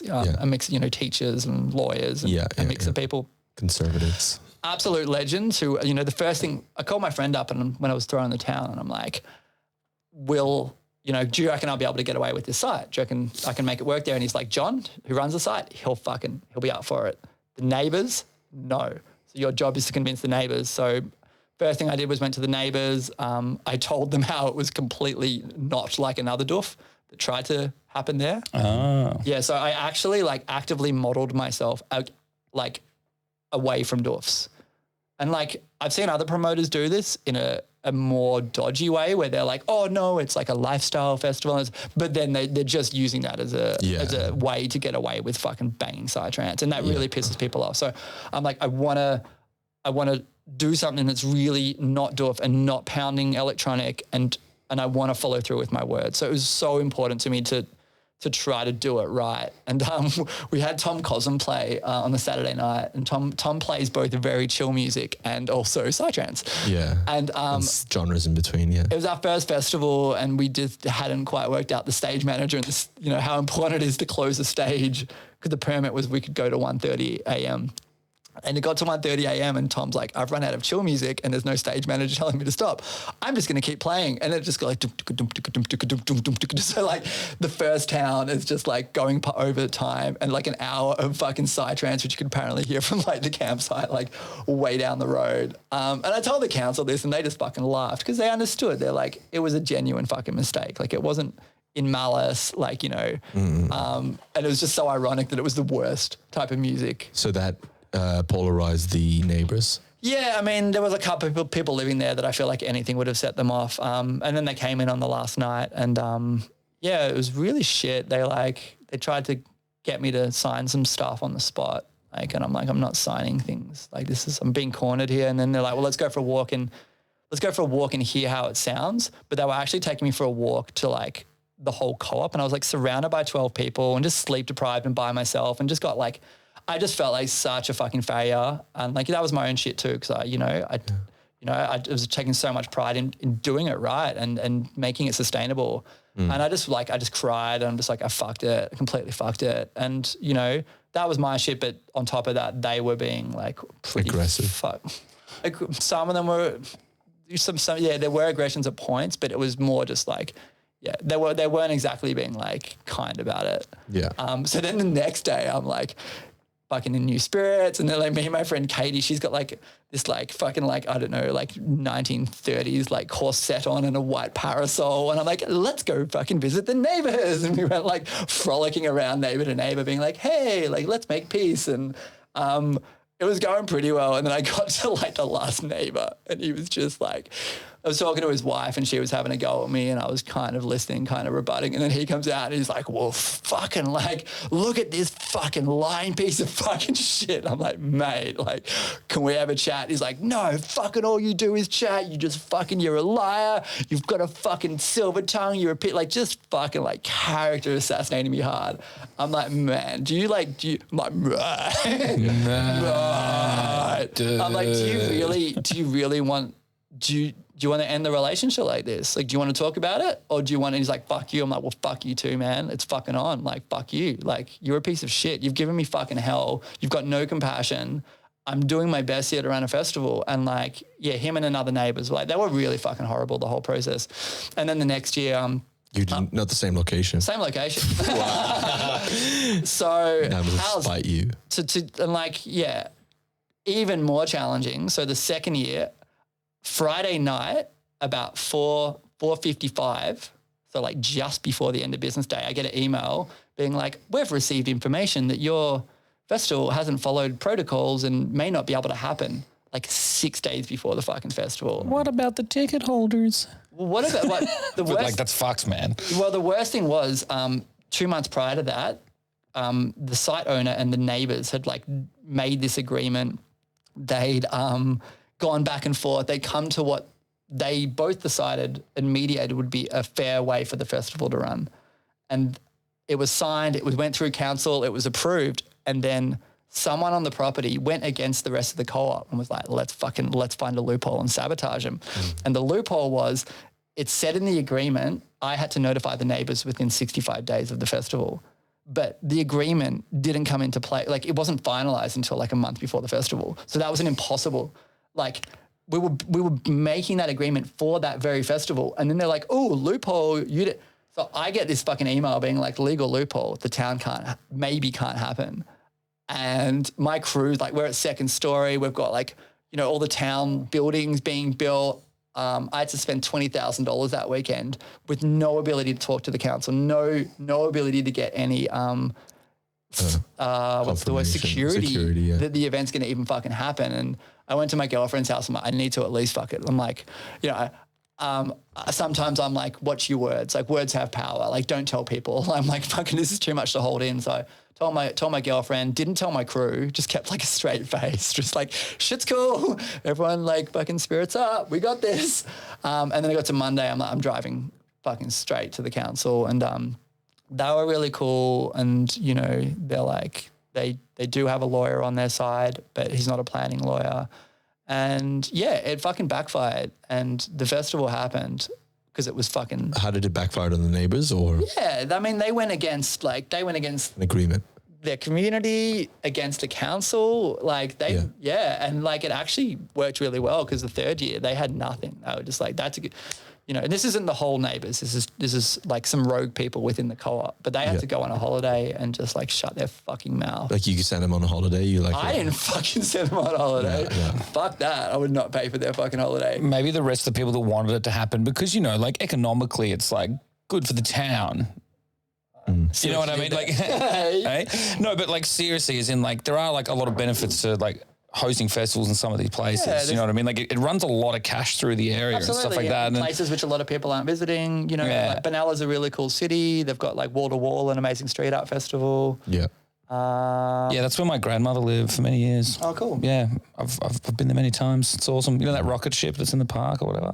Oh, it's been a while. It's been a while. But getting back to what I was saying though, do you know what I mean? Like if you're talking about legality and stuff like that, like looking for loopholes, it's just so annoying because that's exactly what a lot of the law is. It's like someone just being like, oh, but it could be interpreted this way. Yeah. Do you know what I mean? Oh, the 65 days. But the fact of the matter is that they knew you were coming back before that. Do you know what I mean? Before you had the sit down agreement, it's sort of like, you know, that's 65 days notice or whatever. Like, because you threw the town once. This is the second year, right? Yeah, second year. Yeah, and so they knew that you were going to come back. Well, the whole agreement was for the festival. So, So, like, I guess, like, you know, I think it's important to share those stories because, like, people need to know what you're going through. Well, even when you do things right, like you're up against so much. And I was saying that earlier, like you got to be a little bit fucking unhinged to throw festivals because even at the best of times, like you can do everything right and then just chaos will happen. Like you'll just be dealt the fucking most intense card of your life. Yeah. And it makes you really strong and it teaches you how to like rise to challenges and be like, you know, part of me loves it. Part of me's like, fuck yeah, things are falling apart. Like there's magic. Where's the fucking magic? Like, kind of like half punk, half like spiritual side of me. Cause I'm just like, there's the fucking, you can find the universe in those fucking cracks and it will guide you through it. But it does take like grit and determination to push through as well. Do you know what I mean? Pressure builds diamonds. Absolutely. Yeah. I wish I could tell all my stories, but I got to respect people. Yep. So just to kind of get like a bit of wrap up of that like story is like, so you know, the second year that backfired on them, and then by the third year you just had no conflict. Like they didn't have any. I don't even think we spoke. Like there were some lovely people on the property, especially the main guy who was running the co-op. Yeah, a beautiful human. So you know, we probably would have invited him to the festival and stuff. But for those people who caused this grief, it was so good to just be like. Was their main concern noise? Was that just it? It's kind of like the entitlement of living at the end of a road in a beautiful valley and expecting you to have that serenity. Yeah, but it's just like 3 days of the year. It's like, well, other people can't enjoy that too. We're a respectable festival, no rubbish. Yeah. People aren't wandering through their property. Look, I'm just going to say it. I feel like a lot of noise complaints are like ego. Haven't had sex in a while. Like, you know, the fun police. Yeah, and it comes from repression. It comes from like a lot. I've been there at points in my life where I used to live in a warehouse and we had no fucking walls. And like sometimes I was fucking like, shut the fuck up. I just want to fucking sleep. I don't want your party. And like, you know, maybe sometimes that was valid, but I think it came from at that point in my life, there was particular periods where like I wasn't in touch with my shit. I was frustrated and like, I think the idea of other people having fun like triggered something in me. Yeah. But it's weird though as well as an emotional response. People are like, oh, they're having so much fun. They're really enjoying themselves. It's not like that for me. And then they just like create angst. Do you know what I mean? Because they want you to get that's what bullying's all about. Bringing people down to your level of sadness, right? By making them feel like shit. It's just like, it's like the psychosis thing. Yeah, man. Defense mechanism. Yeah. Also, if they're over there, if you don't take the time to go to the festival and see it and see the beauty, acknowledge that, joy, it's, you know, a lot of hate comes from like the other. It's like they're disrespectful. Big time. They don't share the same principles. Like you see it with racism, you see it with immigrants. Like big time. And it's so, how good is it when you go traveling or you broaden your knowledge or you talk to someone who has, you know, different sexual identity to you and you get an insight into their world and you're like, oh, like, and your little superficial fucking building blocks become a lot more fluid and real. Yep. I think it's listening to this. I forgot his name. Warren Child. Warren G. Warren G. Regulators. Just hit Mount the up. east side on the LBC. On a mission, Trying to find Mr. Warren G. G. So we're hooked up on 2-1. Anyways, this psychologist was talking about how when he does his therapy, he tries to teach people rather than like mediating or trying to like solve arguments. The best thing that you can do is always try to see the other person's perspective. And, you know, once you have to do that almost constantly in every situation. And that allows you, it's like putting yourself in their shoes kind of situation. But it's like, what are they up against? What's their gripe? What's their, what's their dilemma that's going on for them? Totally. And what caused, like, what's the full story behind why they act the way they do? What he was saying is that it really helps couples and relationships, because that's what he was. He was a couples therapist, but it's so important as well to just in how you approach your life and business deals and negotiations with councils or shitty neighbors, But it's it's like you said, maybe he hasn't had a fuck in a long time. And like I really try to exercise compassion in my life, but we're all human, and some people push you over the line, and you're just fucking angry. And you know what? It's good to acknowledge that too. Yeah, and there's a line where you have to defend yourself. Yeah, and you have to bite back. And festivals taught me that. I used to just be like people pleaser, never want to like upset people. And the first town I was trying to book an international, and like no matter what I did, they were just like, cool, yeah, we just got to do this. And I'm like, okay, just kept showing patience and understanding. And then I was like, I'm just going to send a fucking email and I might lose my international, even though I've already advertised them. And I was just like, this is fucked. Like, I fucking need you to fucking just book the flight because you've been fucking me over 45 days. And she just was like, oh, yep, cool, on it. And I'm like, whoa, like some people actually they respond to asshole. Yeah. Like they don't respond to no. But there's a difference between being assertive though and being an asshole, and that's the delicate balance. Yeah, well said. That is the delicate balance. I guess when you're too sensitive, you think assertive is being an asshole, and that's something I had to learn, that being assertive doesn't make you an asshole. I was just dramatically being like "fuck you," then I wasn't actually. I was more. I was genuinely we know. You're a diplomat. You strike me as a diplomatic man. Yeah. And then another town. I ended up yelling at someone because they just pushed and pushed and pushed. It was actually an international. And I and I yelled, and then I went to someone, I'm like, whoa, I just told one of my internationals to like go fuck themselves and to pull their fucking head in. Yeah. Should I go apologize? And they were like, you should absolutely not apologize. That is the fucking worst thing you can do. Like, own it. Like, true. Like, that actually that was valid. And then what was the outcome? The other ACT members came up and they were like, we are so sorry for the way they're acting. And then they apologized and actually sent me a message last year being like, sorry for, how I acted. And I was younger and I was like, cool. Like, I'm sorry that you got the brunt of my anger because it was built up over 3 days. But, that was really important for me to also own that and be able to communicate that. And it was a good learning lesson. What's their name? Their name is Shantara. Oh no, baby.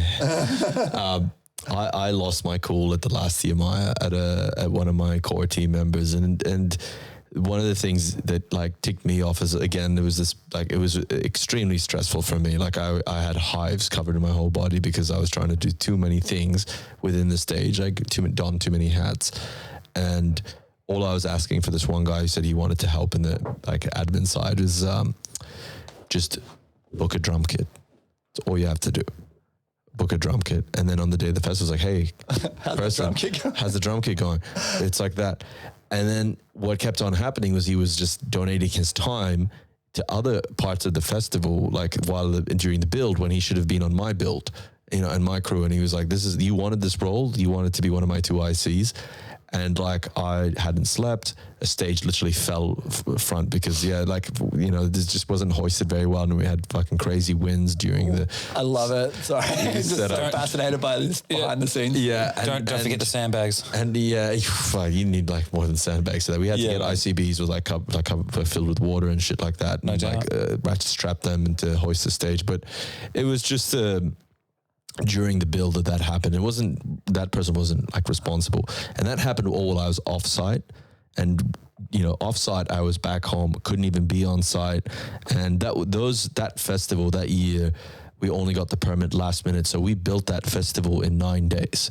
And it was a huge infrastructure, and like all credit to the boys like Chris, Dale, Yui, and the rest of the team, everyone involved. Like they were fucking like animals, just the best of the best of tradies.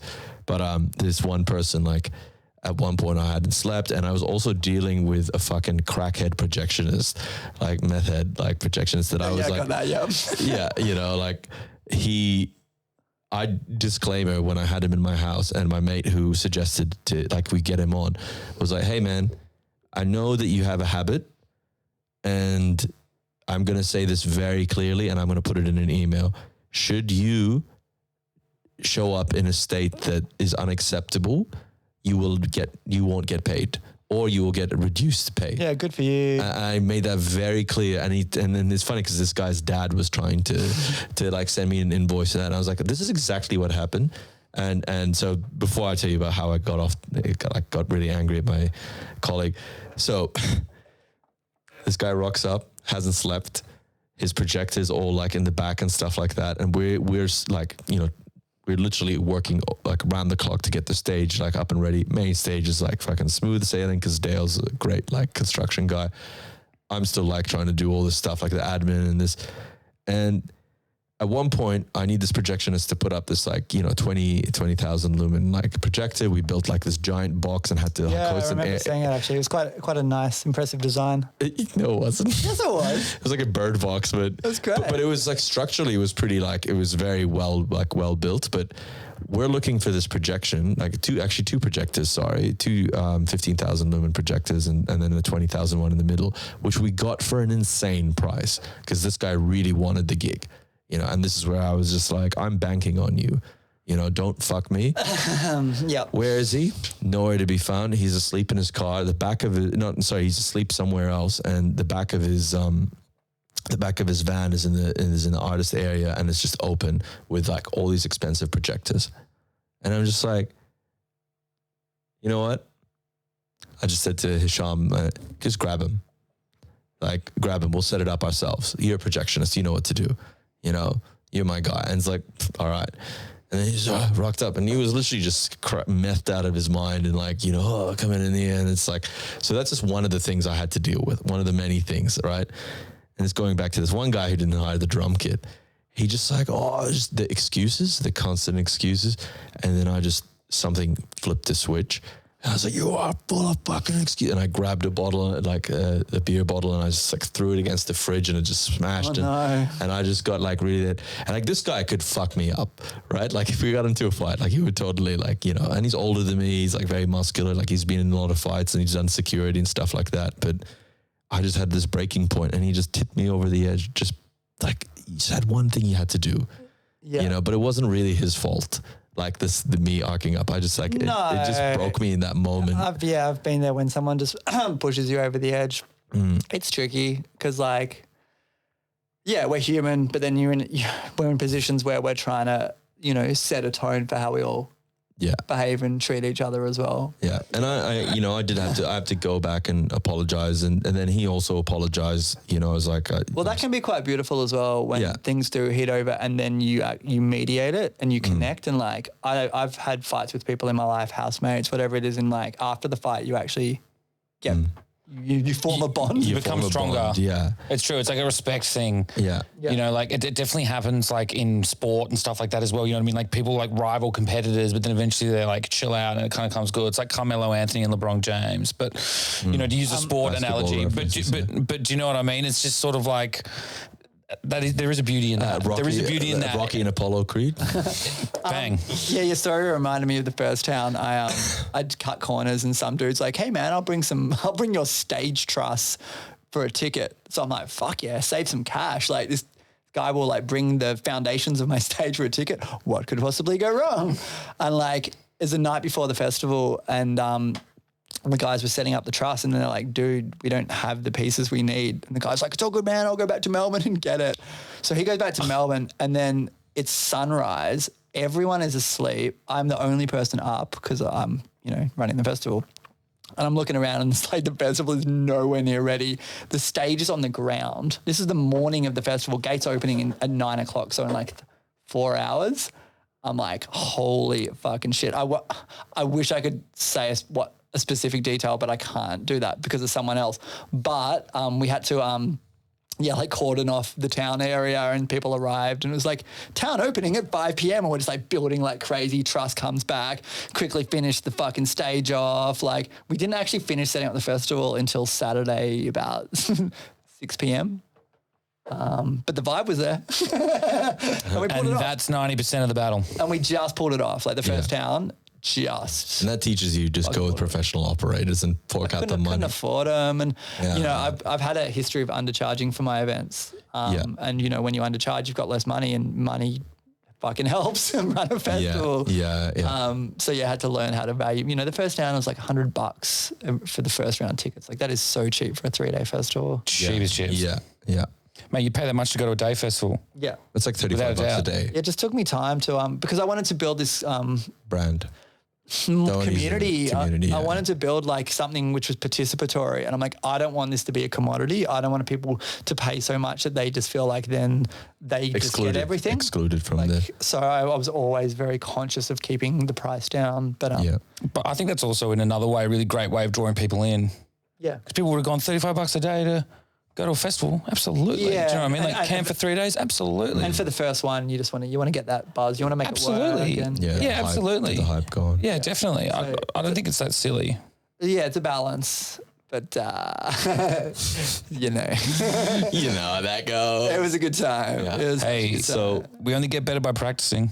Yeah. We only get better by doing. Or by failing millions of times until we. And something's always gained and something's always lost, right? Like when you look at bands and you hear their first album and it's just fucking like raw and underproduced and it's fucking magic. And then you hear them 10 years later and it's really polished and like, you're like, I kind of love like that they've evolved, but then I miss some of that like grit. And I think you could say the same with festivals too. Like there's magic in that chaos. And Kirsten, who I work with, she's brought order to Culture Jam. She's like the order queen. And she's like, no matter how much order we bring, it's going to be full of chaos. Like your chaos isn't going fucking anywhere. Just let me systemize things. Yeah. And everything else will be completely out of control, I promise. Yeah. Shout out to Kirsten. Kirsty. Meow, meow, meow. So, dude, there's two things I want to talk about here is during the lockdown period, you sank a lot of your sort of time into creating a VR app called Propagate Inc. Propagate, yeah. But is it Inc. or just Propagate? We got rid of the ink. Got rid of the ink. Propagate had a nicer touch. Yeah, and walk me through why you created that, where the inception of that idea came from and the process, and just talk to me about the whole thing. Yeah, cool. So, for a long time, I liked the idea of creating an immersive experience in reality. So instead of going to a festival and experiencing all these amazing worlds and ideas, it's like, how cool would it be if we could bring some of that magic to the city? There's some other examples of people doing that. There's a really cool doco called The Institute, and it's about this guy who made this 6 months long real world game. And it started off, you pulled tabs off a telephone pole and it's like, ring this number if you want to find out about psychic dolphin healing, just all these really weird things. And you call the number and then it's like, welcome to the Jejune Institute. Please go to level 67 at this address. And you got this elevator in San Fran or New York, wherever it was. And there's this whole induction room and this fake organization, which is all about like harnessing dolphin energy and like magical water and all this weird shit. And you go into an induction and it's like whatever you do, don't open the drawer. And you open the drawer and kind of like an escape room, but you didn't pay money for it. You just suddenly found yourself immersed in this alternative reality, and you follow street art and actors. You call a number and suddenly breakdancers come and start jiving next to you. And it's just like he built this whole world and filmed it. And I think instead of putting the money into a movie, he's like, let's just put all the money into the game and we'll make a doco about it. And Jason Segel from American Pie. Yeah. So he watched this and was super inspired by it and made a show called Dispatches from Elsewhere, which I highly recommend. So there's examples of this kind of gaming in the world. So I always wanted to. That was some source of inspiration. Huge source of inspiration. So I'm like, I kind of want to create, Yeah, and I've always had these ideas for social media too, of healthier and more creative ways to use our phone devices to connect with each other and send each other inspiration and go on missions. And I always like the idea of technology creating real world interactions. So instead of escaping the real world, it's bringing us to, like, you know, you go to a cafe and then you find a puzzle there and it's part of this game, and you write a letter or you gift a meal to someone else, and all these really tangible real world exchanges. So me, Hera, who you had on your podcast, and a friend Harley, it was the point in lockdown where, like, it was like the Berlin Wall, like half of Brunswick was okay and West Brunswick was in lockdown. Yeah, I remember that. But it's like, send out the booze buses, and they just like shut off districts. So we were walking, it was a real sunny day, and we were walking out in Brunswick, and we're like, let's make a game. And we went around and we, like, the game could start here, and then you could go into this thing and you could find that. And we just found all these little nodes and started, you know, you could see these letters on the wall and rearrange them using an augmented reality app, and just started brainstorming an idea. And we wanted to hit Moreland Council up and propose it to them to get funding. And then lockdown hit, and it's like, oh, God. Like, come on. We were just thinking outside the box of like this socially distanced game, which people could do one or in pairs, and, you know, we could stagger it out. And that's some really cool ideas. We were like, we could fucking, like, you know, you go and jump in a van and suddenly you're driven around the corner to this warehouse. And yeah, it was a really cool, elaborate thing that never happened. And then I was living out in the Dandenongs, and I'm like, fuck, now we're in full lockdown. And yeah, I was hanging out with a friend there, and I was like, she was about to go up north, and I'm like, I want to do something really cute for her. I'm like, maybe I could make a little game where I'll leave a little note at her house, and then she follows it to the next one, and then it will finish at Navaji Cafe, this awesome little cafe in Upway. And yeah, I've been seeing and I could pay in advance and you know, gift her like a rose cacao. I'm like, wait, like, if I could create that game remotely, like maybe I could create like an immersive experience that works anywhere. Like, maybe instead of it needing to be in a location, we could create a game, like an epiphany moment. We could create a game that works anywhere. And I call my friend Harley, and I'm like, dude, like, I got this fucking idea. Like, what if we use street signs as like augmented reality triggers? Because there's street signs everywhere. So you go to a 40 sign and you scan it on your phone, that will give you a narrative point. Then you got to find like a mailbox with this number, and like there's all these experience design elements that exist in every suburb. So therefore we could create a game that works anywhere. And Harley's like, fuck yeah, I'm on board. Hera was like, dude, I'm not an Australian citizen. I'm not getting any benefits right now. I need to survive. I can't put my time into something for free right now. And yeah, we started building this game, hit up a friend who was a game designer, and started building this immersive, started designing a game to do in lockdown. And then, friends like was helping doing the pro. We came up with some pretty crazy ideas, like some of them inspired by dispatches from elsewhere. Like, you get to a point in the game and you scan something, and then suddenly we're like, can we get their phone number? Like, my mate's like, yeah, we'll have their phone number. I'm like, could we make it so once you do that thing, your phone rings? And he's like, fuck yeah. I'm like, sick. This is so fun. And we're like playing with fucking reality and hacking people's phones. And someone was at his house and they were like, what are you working on? And he explained the idea, and they're like, I fucking love that. I want to invest in it. So my friend's like, we've got $50,000 on the table. And suddenly we had an investor, and his eyes are open so wide. I had a little bit of a moral conundrum. Who, mine?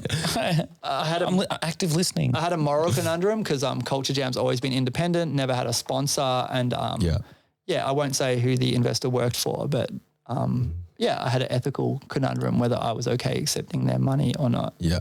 In the end, my friend's just like, shut the fuck up. Like, you'd be an idiot to say no, especially right now. It's like, something like that needs a lot of backing as well. Yeah. And he's just like, dude, ethics are not black and white. And like, he's like, you can't live in a pipe dream where you're like, this is good and this is bad. It's like, think about all the things we consume, and even to make an app and to use the phone. And it's like, there's so much crossover in good and bad that you can't just isolate them like that. Good lesson there. Yeah, it was a good lesson. And I ended up, committing and getting this investor, which allowed us to level it up. And, we were making the app, but we also, you get delivered a box, so a propagate box. And the narrative is that in 2040, climate change has got worse and the world needs heroes. So they've sent back this quest in time to help train people and prepare them and plant new seeds for the world that lies ahead.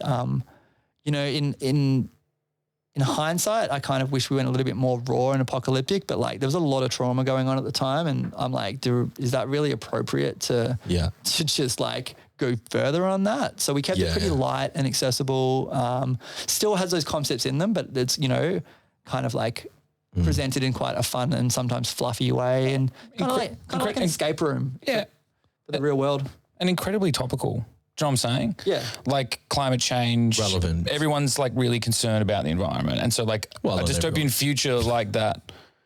Yeah, but not everyone. You're right, not everyone, but I mean, like everyone that matters. I don't mean that as a joke. Yeah, you know, everyone that like, matters. But do you know what I'm saying in terms of like, I think that's like, you know, it almost makes it like more better, more powerful, that it is more accessible in that way. But also that like, it also, I love it because it is rooted in sort of like, you know, this could actually happen. Yeah, absolutely. You know what I mean? Like, it's just like, I love that future projection of kind of being like, you know, it's like a big hypothesis about what could be. Well, one of the narratives was, the kind of the hidden back narrative was that we all get chips in our brain, and then someone, because I had this idea for a movie, we get chips in our brain and then someone sets off a virus. Like imagine like a computer virus, but it's a virus for our chips. And that basically everyone goes offline, but everyone's become so addicted to technology that we've forgotten how to navigate and communicate and write and all these skills which we've given away to technology. We've kind of de-evolved. And the idea of the game was to train people, you know, like just to know where they are, to know where their friends live. Like, do we know our friends' numbers anymore? If you're in an emergency, we don't have a phone, like, you know, how many friends could you really call at that point? So we've given away a lot of our survival instincts to technology. Yep. That's like that, it's kind of like, you know, how Elon Musk is doing Neuralink, which sounds like fucking incredible and fascinating, but it's like, what if it can be hacked? Then you just render like anyone who's got it just disabled, because apparently it's, you know, he promises that this, have you guys heard of Neuralink just to begin with? It sounds like the classic. It's kind of like a chip in the back of your head that can actually help, like what Elon wants to do with it is actually quite honorable. Like he wants to help advance the human race, like help, you know, people with disabilities and stuff, like recreate like the nerve, you know, any nerve damage that you've had. I just feel like any supervillain like begins with like, I want to help the human race. Yeah, and it's just ultra. And a lot of apocalyptic stories are like science experiments gone wrong, Skynet, you know, like it's all like, or like, you know. I read a great one in lockdown, Hera. I keep mentioning Hera, love Hera, such an inspiration. Yeah, she's such a fascinating person. So fascinating. Like, check out Hera Wing's art and just everything she does. And check back to the episode as well. Yeah, I did listen to that podcast. It's a really great listen, and just to get an insight into her brain, because she sees the world so uniquely. Unlike anyone I've ever met.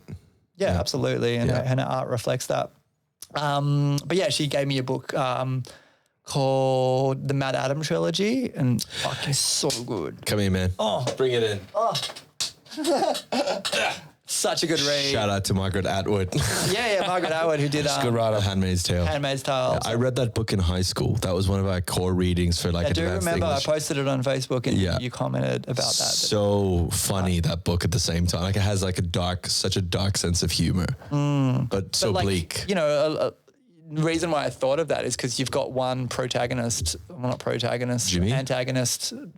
The guy who ruins the planet. It's just like, Craig. You know, we do have these scenarios now where you've got people with so much power, and like, you know, Elon Musk is kind of interesting because he does really cool shit and he's philanthropic as well. But like, still, like that much power on a single person is fucking crazy. Money, it's amazing, like just billionaires and tech moguls, and it's like Richard Branson and like.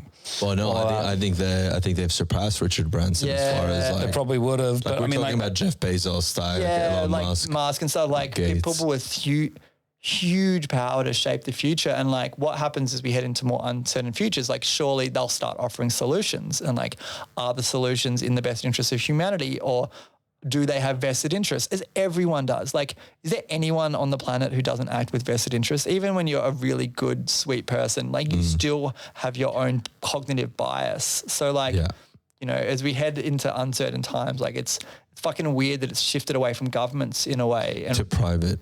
Yeah. I mean, it was already shifting, like, and tech giants. You know, imperial colonialism is basically corporate, you know.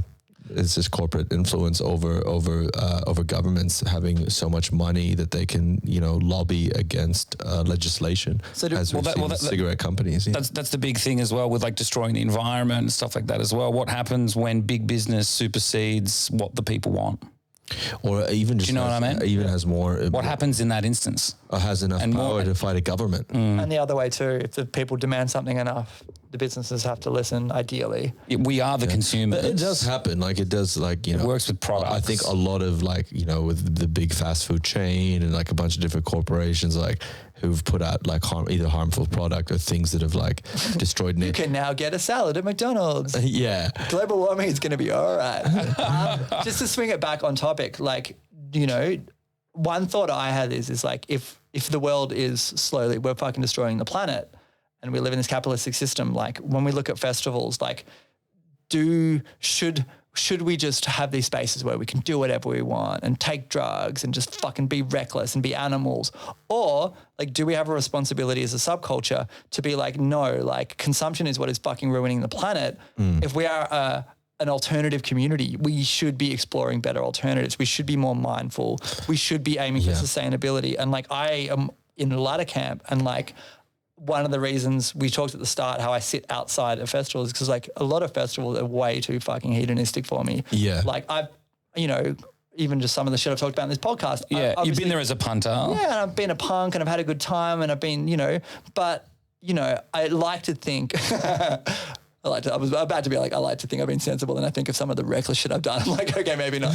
But like where I am at this point in my life, like I really care about building spaces which like, we're not saving the fucking planet, but it's like in our hearts, it's like we're opening ourselves up that there are better ways to do things. And even if the world's fucking ending, how we act matters and how we gather matters and how we treat the planet and ourselves. It's also symbiotic. And I really feel like festivals needs a strong word. I really feel like they should, be spaces that can hold that. And like I have no interest in just going and just getting fucking high as fuck and just like, seeing everyone around me completely munted and waste on the floor. It's like, that breaks my fucking heart. Like that is like mirroring the worst parts of humanity, in my opinion. Because everyone's just using that it's a self-destructive behavior.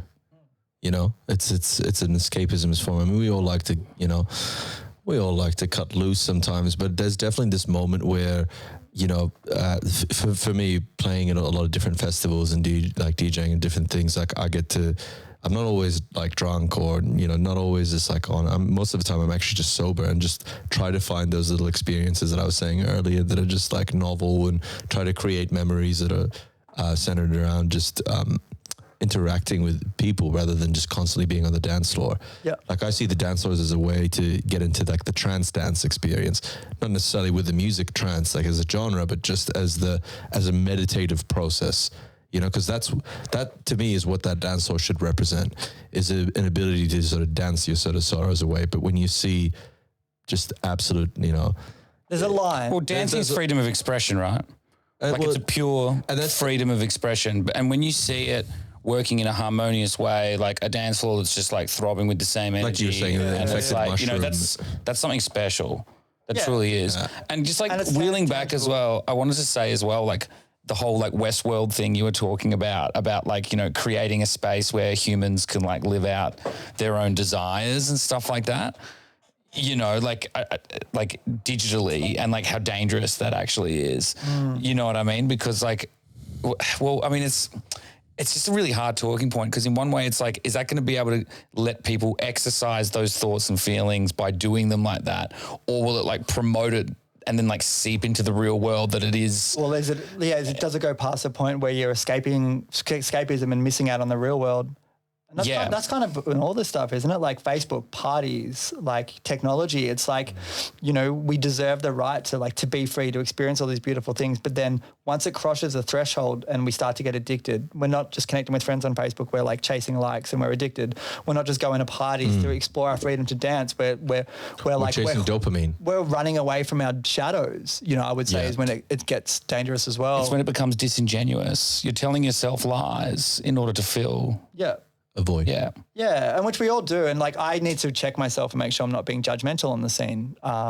It's because as you become jaded, you become jaded. And I go to doofs and I'm like, and I'm like, wait, like, is this really that bad? Or am I just actually like, I've had traumatic experiences around the doof scene and it's not good for me. But then when I was younger, this was fucking heaven. But you know, I try to focus on the good, which is like, you know, what do I really care about? How do I know how to craft an environment in a way which is like beautiful and safe and holistic? And it's a little bit of both, because I do go to other gigs and sometimes I'm being a little bit too jaded and I need to just chat to people and loosen up. Other times I'm like, I craft those environments and I know them well and I see some of the shortcomings. I'm like, that's dangerous. That's bad programming. You haven't had your audience sleep for 2 days, or like you've just been banging them with psytrance. Like and I can see the effects of it. It's like, I can't objectively say those things about. I'm sure there's festivals in Europe that go all night and by the morning they're on fucking like fire and it's just fucking, I'm just picturing a bunch of Israelis. 7 days, 24 hours. You know when you see those footage of psytrance parties? The Israeli flags. It's like 160 BPM and they're just so vibed up. It's just so good and such good energy. It's different in Europe. I find they're just much more connected to trance dance. As an experience. I think here in Australia, we go hard in Australia too. We have this trashy element, man, which I love. I love the fun, the humor that Australians bring, you know, like your cop car stories. Laconic. It's like, take the piss out of your mates. Like, just laugh at everything. I like going to Europe. Naked guy at Rainbow. The helicopter dick guy that was always there at main stage. Man, he's literally there every year. And me and my mates would always just be like, it's helicopter dick again. He's down the front, sidetracks blaring. Boo, boo, boo, boo. It's so funny. Okay, so just like, I have to tell this story. So Rainbow Serpent playground stage Sunday night. It's the hip hop session. So everyone's just, you know, getting down to hip hop.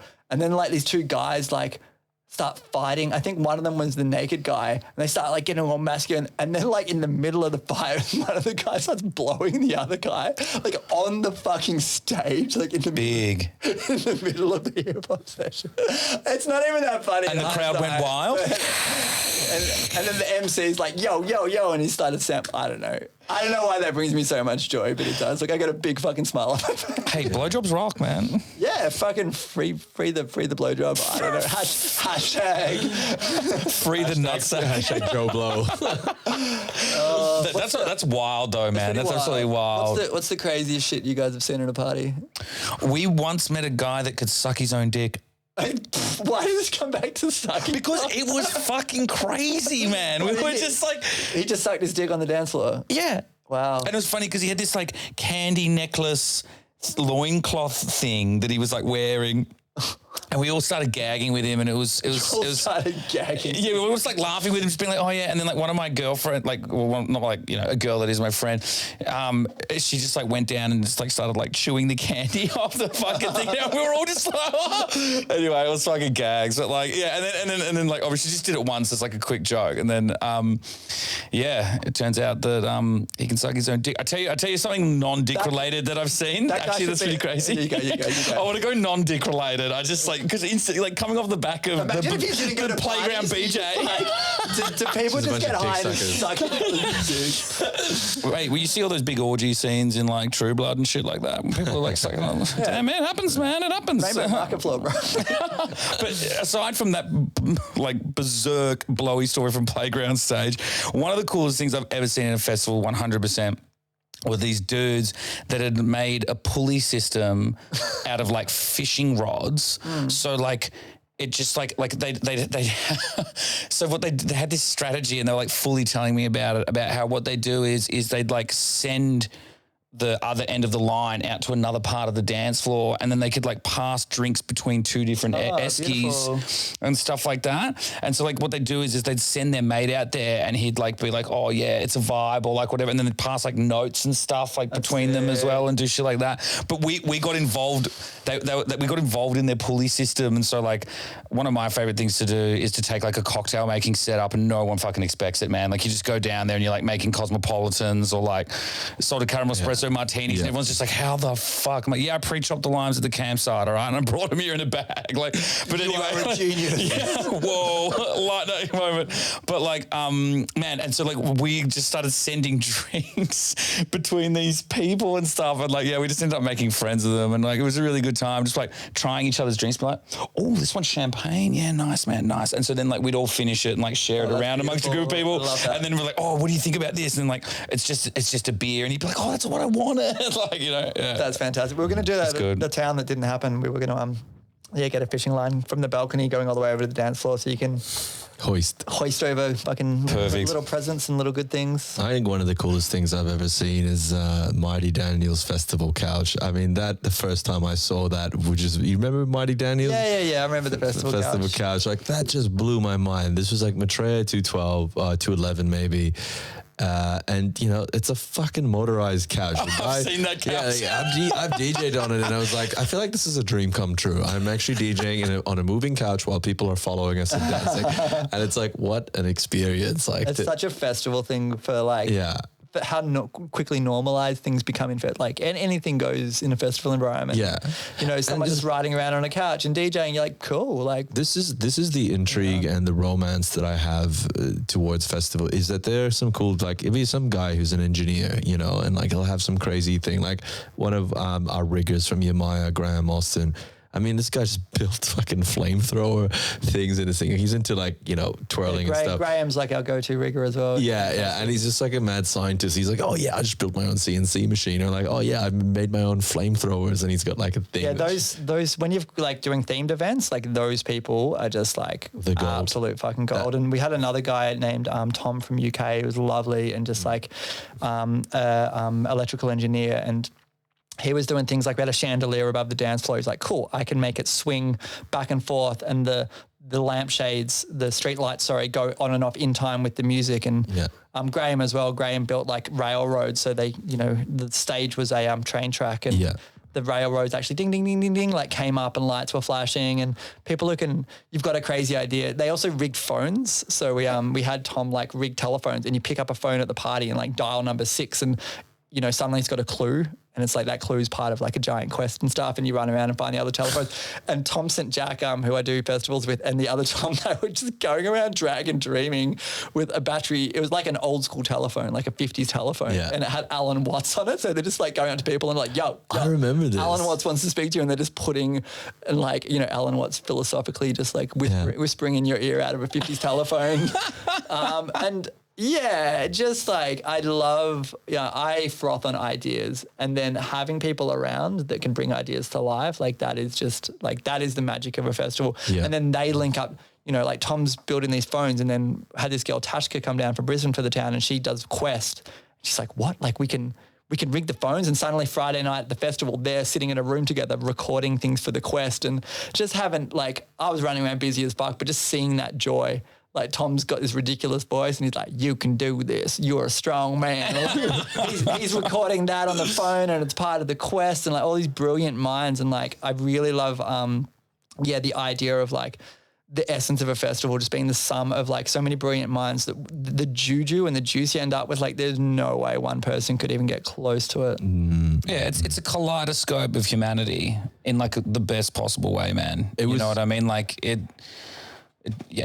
truly is. And like, you know, I think that like that's a big thing as well, like, you know, in terms of like pushing the envelope, because, you know, it's happening a lot more now, but like, you know, obviously fantasy themes and like stuff like that, but like bringing that stuff to life, you know what I mean? It's like become like really paramount, you know what I mean? In terms of like really pushing the envelope, because like we've had art now for a long period of time. Do you know what I mean? And like it's evolution over time. And then now we've reached this like pinnacle where we're like pushing the boundaries. So like things that are sci-fi, things that are like, we're trying to make that, you know, it's like cosplay becoming really popular, like bringing anime characters back to life. Do you know what I mean? Like taking like big concepts and just like pushing it and like bringing it alive. Like, you know, and you guys are talking about it, like, you know, designing stages.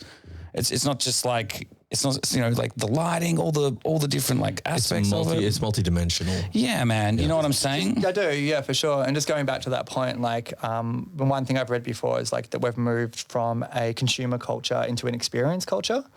Yeah. So, you know, if you look at it on like Instagram, like it's a little bit of a superficial way to track it, but I think it's relevant of like people used to like post their food and post what they're wearing. And then it's like, it got to a point where it's like, nah, people aren't I'm here. so interested in the superficial. Yeah. So then it's like, hey, like I'm fucking van lifing. And like these are really superficial explanations. No, but I think but it's like super relevant. I do think it's relevant as well. Collective conscious sense of like moving from consuming to experience. And my thought is that we need to move then from experiencing to gifting. Yeah. Because like experience is fucking beautiful, but like it still can be centered around the self. Yeah. Like it can also be centered around people doing things together. But like once you move to like gifting and giving, not in a superficial way of like, hey, check it out, Instagram, I'm giving this homeless guy $10. No, in true altruism. A very authentic way. Like what else fills your cup up? Like what possibly can make you more happy than giving? Absolutely, man. But it's like if you explore like about the need for more immersion in regular reality, like real life, and it's kind of like, you know, Dark Mofo Festival, the whole city They got in trouble. just gets transformed into like, do you know what I mean? Like, and that's amazing. Like dark mofo, like I was blown away. I'm like, wait, there is. I don't know much about it. I've heard of it, so you It's guys a have to dark school. art. It's a dark art festival. Yeah. So like, I just found that fascinating coming from Melbourne, being like, Hobart major festival is centered around dark art. It's Yeah. like, that fascinates me that like collectively people are like coming around that. And I think like Melbourne, traditionally our festivals are like, I think like fucking like carols by candlelight and shit like that. Like, you know, we started getting white nights and we started slowly pushing the envelope, but like, you know, imagine in the middle of winter, a dark art festival in the whole of Melbourne and it's just like provocative and raw and boundary pushing. Like that would be pretty fucking surreal. Trued up. Surreal Melbourne. I know, I was going to drop it. What were you saying though before? You're like, they got in trouble. You said like they got in trouble. Oh, yeah, it's not a fun story. Are you sure? Yeah, I mean, it's interesting. I wouldn't say it's fun though. Yeah, they got this really controversial artist. And like, you look at his back history, and I can laugh about this because I'm fucking Jewish, but like he did an immersive experience, which was like recreating a fucking gas chamber in a synagogue. It's like, I heard about that. I mean, I don't know. Like maybe there's something really powerful. Obviously the synagogue consented and stuff, but like he's there to really create provocative experiences. Well, maybe like the whole point was to try and capture the struggle and the darkness that, you know, someone would have had to endure in a concentration camp. Yeah, and to really, I mean, and even I've been to Auschwitz. It, like going there does that. You once told me about experiences about that. If you're comfortable talking about, you know, when you visited, like it was a very important thing for you. Yeah. I lost a lot of my family. You know, my extended family. All my grandpa lost their family there. Yeah. So for Dark Mofo, he he put a call out for Indigenous, or Dark Mofo actually did the call out, and they're like, anyone of Indigenous descent in any country, not just Australian, we want your blood. Like we want to get your blood, and then we're going to put it in a fucking bucket, and then dunk an Indigenous. I think it was Indigenous. No, it was the Australian flag. I think. Yeah, so it was the Australian flag. The blue is the colonial flag. Exactly. So it's like, you know, the country is soaked on, you know, the blood of Indigenous. Yeah. Now, like you know, I don't think it's worth us unpacking whether that's. But I think what he's trying to say. I just want to know what happened. That's all. But it can go multiple ways, and this is the beauty about art, because he references Indigenous. You instantly think the First Nations people, but you also referenced that it was Indigenous from all over the world. So like that could be like all different cultures of like. I had a friend from Singapore who was like, "Fuck yeah, I can do this," and she was keen. As fuck. She was keen as fuck to donate her blood and be a part of it. But super tribal. You know, it's 2021, and it's like, yeah, I feel like in 2020 and 2021, that almost felt like peak reactivity and political correctness. And I absolutely don't think we should go down a pathway of what's right and what's wrong there. But it was was a bold move by an art organization, which is notorious for bold moves, but even they had to check themselves and come out and apologize. And the artist was like, fuck, you didn't quite get it. And fine, I'm fucking going back home. You could spend a whole fucking podcast talking about it, and you probably, you should have Indigenous people there to actually, get that perspective. But fascinating. Like, I found that fascinating watching, and, I have to watch my content, and I've been called out numerous times, sometimes appropriately, sometimes fucking totally inappropriately. In what content are we talking about? Just like the events? Or? Yeah, just running the town, and people like, you can't do this, you can't do that, I'm going to protest you.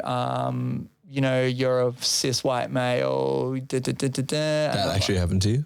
Fucking hell. Yeah, it's caused me a lot of anxiety, and I've really tried my best to listen, and I've learnt a fuckload. And some people are really good at teaching. Some people are really good at, and some people just attack you. Yeah, some people exactly are really good at just like offer me something constructive. Like, teach me. I don't know. Don't fucking shoot me down like this or that. I'm just there's lines. Some people are like, dude, come on, pull it together. Like, you've crossed the line. But like, when it's petty, I feel like sometimes there's pettier things. Like internet trolls, just like doing it just cause. Well, like, one year at the town, for example, like we did a protest doof. We did vaccinations against psytrance. And then we're like, let's do a protest doof. And I did a call out. I'm like, oh, I really want some really like, shitty psytrance, like white marquee Ganesh banners. And someone's like, you're a cultural, fuck you, you're cultural appropriating. I'm like, well, that's what the scene's doing. No, we're parodying it, and like, yeah, but you're still a bunch of white people. And it's like, I don't know. At that point, it's like, like, is this really constructive to just like, and it was often the same offenders who were shooting me down. And I had this really, really great moment because, I kept getting pigeonholed as this cis white male, and I'd come from a warehouse party, and I don't even know what cis means. You just got like feminine qualities kind of thing, but like cis is heterosexual, I believe. Oh, not feminine, so it's heterosexual. Yeah. You're a heterosexual male. But she never asked. Oh, I thought it was the other way. My bad. Hey, I'm learning something today. Anyway, came from the warehouse party, super high in MDMA. My good friend Aiden's there, and he's like, Mickey, kiss me. And I leant right in front of her and just fucking stuck my tongue down Aiden's throat. And I was just like, yes. It's like, don't put me in a motherfucking box. Yeah. And full power to the PC movement. Like, it's super important. I've learned a lot from it, but like, it can be extreme. Yeah, it can be extreme. And now I feel like we're in a time, where people are pushing back. Well, we just need to like try to avoid binaries so much, and we're all in this together, and we're all learning, and we all need to like be accountable, but not, I believe in like accountability in a way where it's like, you don't feel like a piece of shit.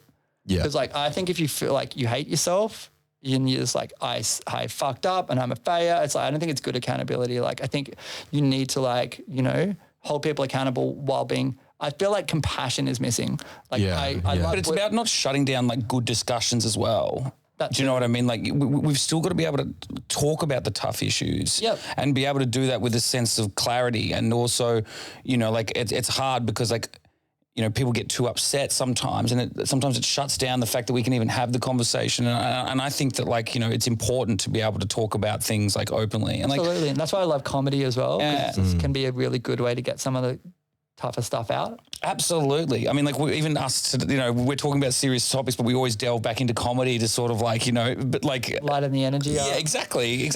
And like, it's, comedy does definitely have that power. And I was talking about it with Papa, like just before we were eating dinner. We were talking about how it really is a vehicle to be able to talk about a lot tougher topics, because people laugh first and then they go, actually. Yeah. Well, and it's always that moment after the laughter when they go, oh, actually, no, I think about that a bit more. It's funny, but also there's this, I don't know which comedian I listened to recently where I was like, it's, as comedians, it's so important to be able to joke about dark some subjects sometimes, because this is how we're not making like fun or trying to ridicule or reduce the importance of this dark event that's happened, but the comedy allows us to catharsize and sort of uplift in a way, even though the way the delivery can be just perceived as like, it's like that guy went there, Yeah. I mean, look at like, I'd argue like 1984, Margaret Atwood's like Handmaid's Tale, like very bleak, dark. very bleak, very dark. I've seen PC analysis of like, you know, and I can't generalize, but I have seen some people like attack 1984 from a feminist angle. It's like, it's not pro these things. It is the most horrible conceivable reality possible. And within that, he's having these like very like undesirable thoughts. But you know what? Like I have fucked up thoughts. Like I suffer OCD and I have really bad thoughts. And like when you have like bad thoughts, you hate yourself for it. Yeah. And I don't think it's a good thing to be like. You feel guilty for having those thoughts. Absolutely. Yeah. And it's like, we don't want a society where we're repressing our thoughts. That's when people actually, that energy, it gives it power. Like we can't just give ourselves free passes to be like fucking, you know, animals and do whatever we want. But we also need to like be real and be real about what's going on down there and have real conversations. And that's a part of love, acknowledging someone's flaws for what they are, but then loving them or helping them build and grow as they go along as well. But like, you know, it's a part of loving someone. Absolutely. And like, it's so beautiful. Or loving anything. So beautiful when you can like share very raw parts of yourself and be heard and be seen and like. Strength and vulnerability. I love both. I love like, you know, I love the like, you know, the ethics behind the PC movement. And I love feeling safe around my friends to be able to be fucked up and joke about fucked up shit. And it's not a free pass to just be, you know, inconsiderate. It's actually just like the safety of being honest. Definitely. Yeah. And, you know, like that whole PC chat as well. And we go back to comedy, bringing forward an issue like that South Park thing with the PC babies. That skit absolutely rocked me, man, because like, you know, on one level, it's like, there they are, like a bunch of babies. And when something inappropriate gets said, they start crying. It's like, oh no, you've set off the PC babies. And like, you know, like. Doesn't PC principle is like pussy crushing principle. I feel like we're out on an off topic ocean. Like, should we bring it back? Yeah, we are definitely. But it's a fun place. Look, it was always going to be the case with you coming on board here. We said we could talk for so much about stuff, but yeah. When the Waff was like, we're talking to the Culture Jam guy, I was like, I've got a lot of questions to this guy. Yeah, I've got a lot of questions. Yeah. But, you know, I think one of the bigger ones that we've sort of been covering more recently, I just want to tie this back into like something I was saying before about how like, you know, and I think that this is the case with your Propagate project that you were doing. Do you know what I mean? I'm talking about like people wanting there to be like something more to like reality or like augmenting it in like a way. And you know, the way you describe it to me, it reminds me of like choose your own adventure books. Did you ever read those when you were growing up? I did. I used to fucking love them. I knew you would. I fucking knew you would, dog. Because like that's the way, like there's that energy and sort of like, you know, oh, which way will I go this time? I actually thought about creating a set and it's choose your own adventure and the dance floor like gets the vote. And you can go down different pathways and different stories and choose good and bad and etc. You'd have to write a very complex set to do that. But yeah, that was one of my little pipe dream ideas. So where is now that we're sort of semi out of lockdown, potentially going back into lockdown, who knows? What's happening with hot back summer? Maybe not. What's happening with Propagate? Like, where is it at right now? Like, Propagate, like, realistically needs like a bit more funding. Yeah, because it's a big project, and you can buy it and do it right now, but we kind of got it to like a you know, like beta stage, exactly. Yeah. So it would be really, really great to yeah, I don't know. Maybe we'll find some more investors for it and just get another cash injection and because it's a really fucking cool thing and like, yeah, it's got mass marketability, but we don't quite have the cash right now to give it that kick. And like, you know, to be perfectly honest, like it's just been like a really hard few years. So like my motivation isn't like. It's waning. Oh, waned a while ago. It's like, yeah, it's, you know, we all got to kind of keep moving and living and eating. And also like, you know, there's the positive side of COVID, which is like, you know, taking time out and meeting people and working on parts of yourself. And, you know, that takes a lot of priority too. Yeah, man, look, we've been at it for a while now. I kind of do want to wrap things up, but the thing I want to wrap up with is just getting a bit of insight into this next event that's coming up, because this will be out pretty much. We want this to obviously episodes to come out right before that event. You know, cool. sorry, I can't remember the name of the event. Oopsie-daisy. Oopsie-daisy. So what is the inspiration behind that? Diet Town. Diet Town. Yeah, I guess that's where sorry. The gags resurfaced and it just hit me like really hard. I don't mean it as it comes across as an insult. I'm offended. Yeah, I'm gonna. We could finish the podcast now. Okay. After the cast, he's about to rock Nawal's jaw. Scowl.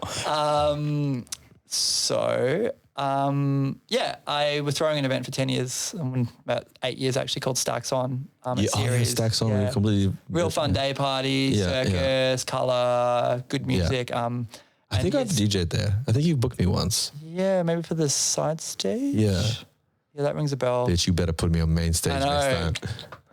Anyway, so series aren't this guy's fishing out here. Come on, man.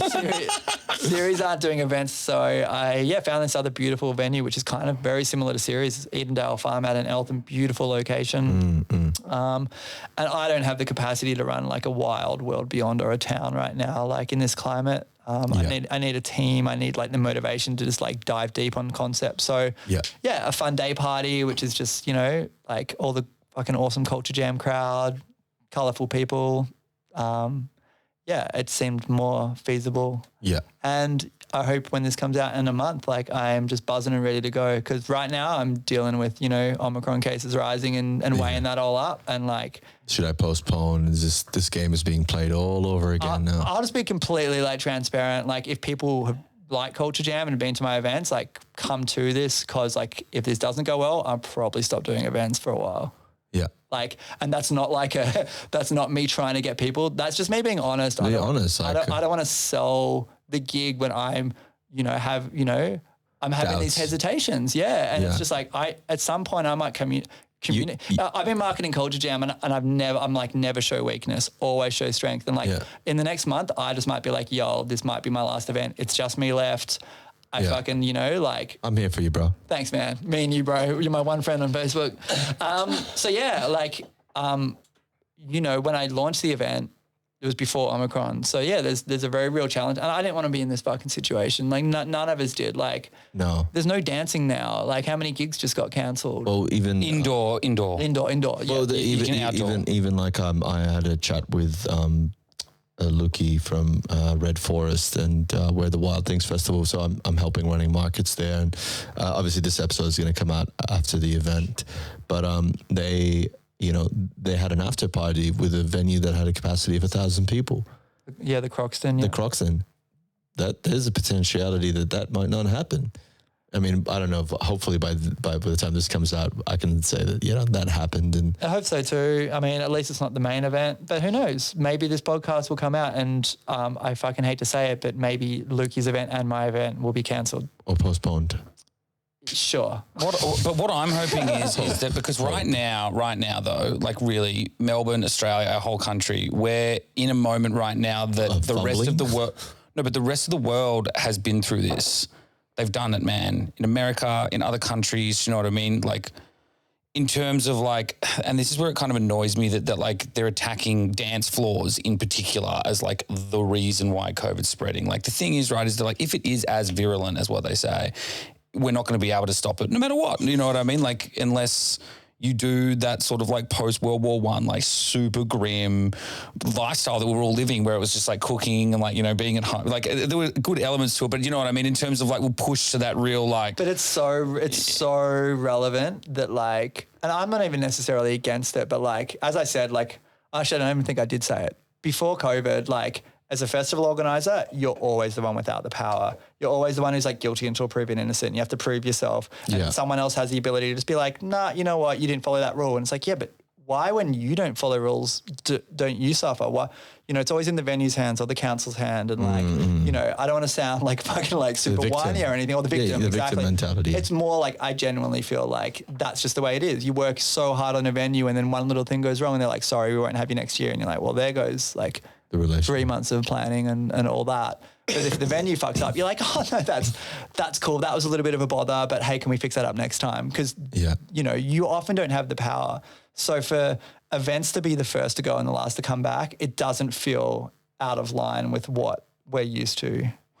Definitely, absolutely. And like, but I guess what I'm trying to say is that like, you know, we're at a point now where we haven't had big, like large amounts of cases like other places in the world.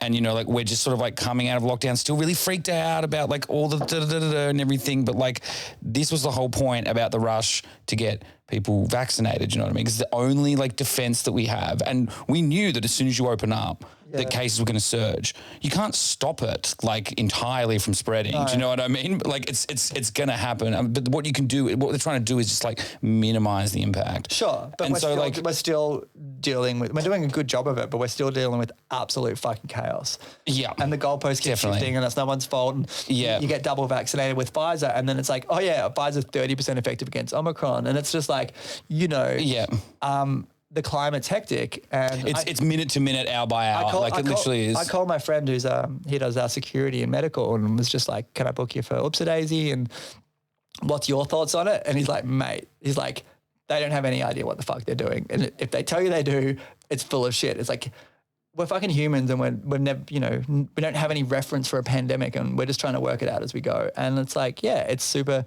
and that's why you can't be like too much of a victim, right? Because it's just like it's out of everyone's hands. Absolutely. And you can only deal with those that are in your control. But I guess what I'm trying to say is that like, you know, and I don't necessarily think that like I want the virus to run rampant or like whatever, but I'm just saying that like it's one of those really fucked situations where you can't have your cake and eat it too. Do you know what I mean? It's like, we want society to be open so people can live their lives, create a livelihood. Throw a gig called like the Omicron Fest. Yeah, and then have everything Transformer themed. Like it'd be like Optimus Prime head for the stage, and then like I saw today they were that'd actually be pretty sick.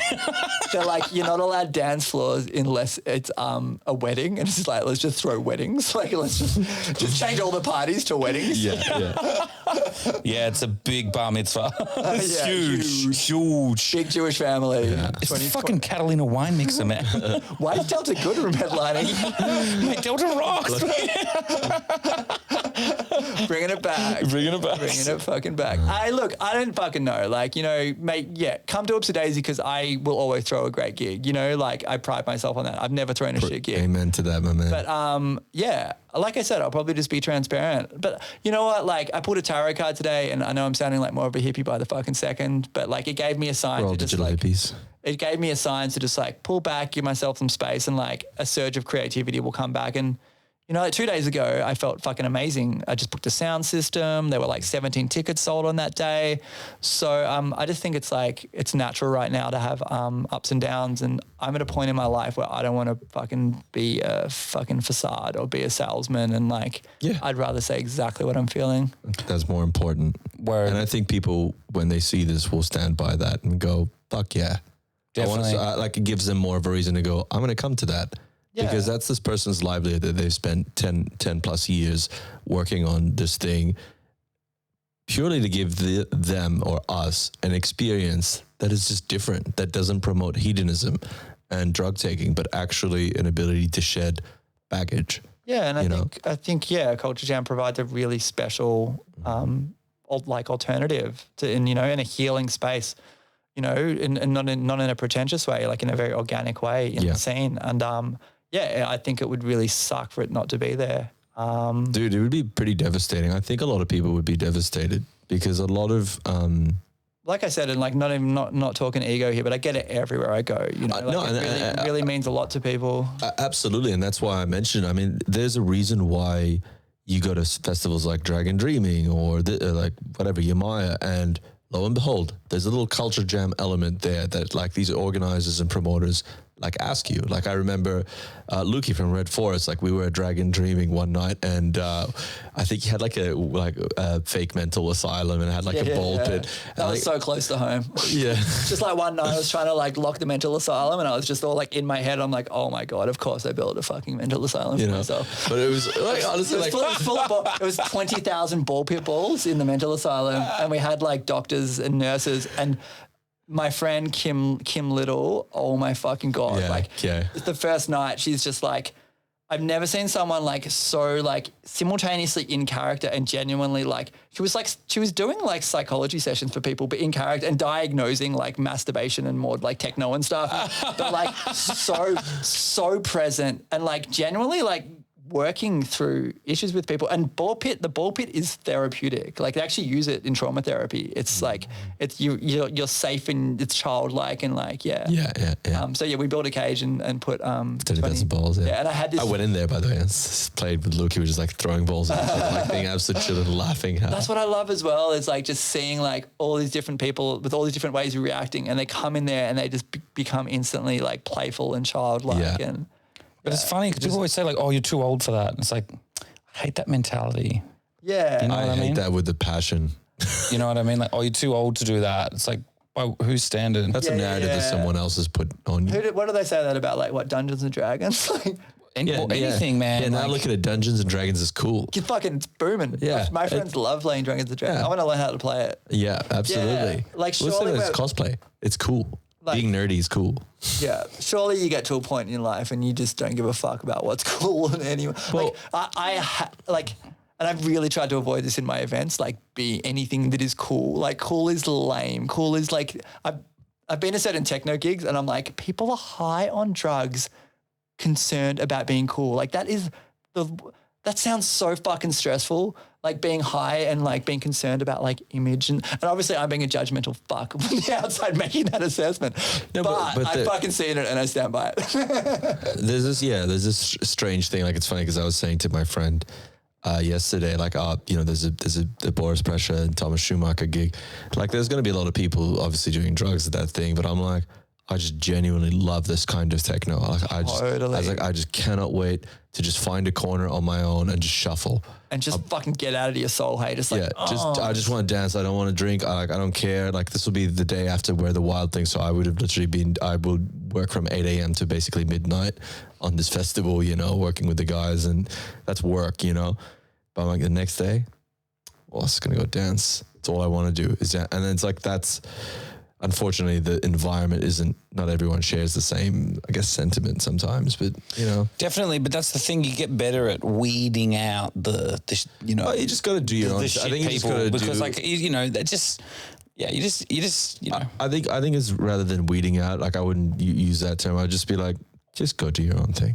Yeah. Just do you.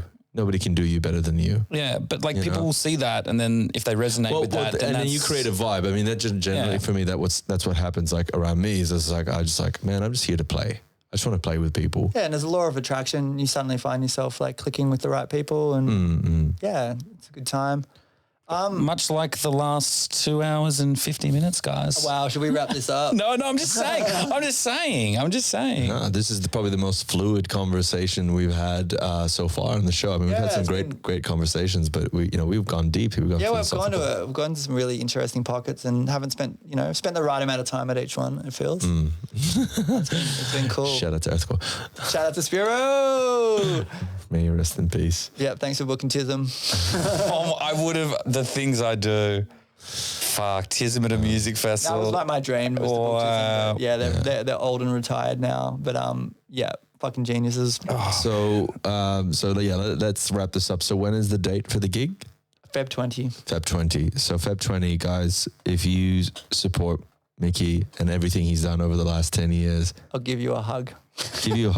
I'll add you as one of my Facebook friends. It's this weekend. It's hot property. It's hot property because at this stage I've only got one Facebook friend. So like, man. Is that me? No, it's Kirsten because so I got kicked off Facebook and I couldn't do sponsored Culture Jam posts. I'm like, and that's part of the reason I was feeling a little bit cynical about the gig as well. I'm like, oh God, I've lost my fucking Facebook account, but I managed to get Kirsten to add me as an admin, and I just got it back today, and can start promoting again properly, which is really nice. But you didn't lose your fan base on the follower. I've lost my Instagram, but not Culture Jam, and I have one. I mean, the Culture Jam. You didn't lose any of the hot like. I haven't lost any followers, but my Instagram's currently disabled. Killer. Why would someone want to hack you? That is like, I don't know, some random hack from overseas. But roll with the punches. Roll with the blows, Keep bringing the joy. So February 20. Yeah. Got some great music. Digital Africa, Mood Swing and Chevy Bass, like live 4-piece. A 20-hour Shantaram set. Pirates, Scar Rebellion, Shantaram, stand-up comedy, 5-hour set. Is down by the lake. No, is he gonna do the Svetlana material? Because if he's not doing the Svetlana material, I'm not in. I'm only in it for Svetlana. I like his old stuff better than his new stuff. Yeah. Hey, that's Regurgitator now. Hey. Now you're getting in there. Bringing it back. Earthcore. It all comes back to Earthcore. The whole. I remember at Earthcore, Regurgitator were playing I Like Your Old Stuff Better Than New Stuff. You mentioned that. And there was a woman on tissue just spinning around, just like spinning off the roof, and while they were jamming out to I Like Your Old Stuff Better Than New Stuff. I like your old stuff better than your new stuff. Is that what the song goes like? Yeah, I think so. It's been a while. It's that's the lyrics, but it's like a cappella. It's different. There's a lot more going on in the background. Yeah. But when they did that like band in a bubble thing, when they were just like recording a whole album. Yeah. So they recorded an album at Fed Square in a bubble for a month, which I think it turned out to be it was broadcast on Channel V. But you could like look inside the bubble and just like this perspex dome and see them creating. In the middle of Fed Square, just like... And the Earth Dance, which was like where I mentioned earlier, like I started volunteering on it. Charity event, Yeah, it was a world dance for peace and raising money for different charities. They were held that year at Fed Square. So we were like doofing in the middle of Fed Square, and Interpulse, he plays as now. Richie Hinks. A doof act, Richie. He was playing as Mantrix, his live tribal trance act, and they talked to Regurgitator and they synced up. So they were like playing their tribal trance on the electronic drums and Richie on all his synths. And Regurgitator appeared on the big projection screen at Fed Square in gas masks, and they were playing synthesizers too, like digitally synced up. And like, I don't know, it was like 15 years ago or something, and this was just like, oh my fucking God, like this is the sickest thing I've ever seen in my fucking life. And that was a good time. Shout out to Richie, the lovely gentleman. Yeah, but fucking sending my love to everyone who's, fucking just going through a time, because it's been a fucking hectic couple of years. Yeah, it has been indeed. The arts community's reeling, man, it's fucked. I'll keep working hard to throw great events and create spaces where people can heal and dance and just fucking frolic and joy. And if you want to support me back, that would be sick. As I said, man, I'm glad those people kept you on the path, brother. Yeah, bro. Yeah. I'm glad they did. They're solid as fuck. Shout out to all the people who make Culture Jam what it is, like the core team. Yeah. If they've worked with you, I'm sure they know who they are. Yeah, and everyone. Big, Big up. Big up. Yeah. Blah, blah. Well, I guess this is it, ladies and gentlemen. This is 2 hours and 54 minutes and counting. Holy shit. Wait for 50 seconds. The longest podcast to date. And this is Michael Scarlett from Culture Jam / Trickbox, formerly known as Rhythmic. Feb 20, that's the date. My man's Blaney over here. And this guy right here, Nawaf. Yeah, better known as the Waffle, the Great Waffle. The Waffle. What a guy. So tune in, guys. This is going to come out pretty soon, episode 12. We love you. This is Surreal Melbourne. Over and out.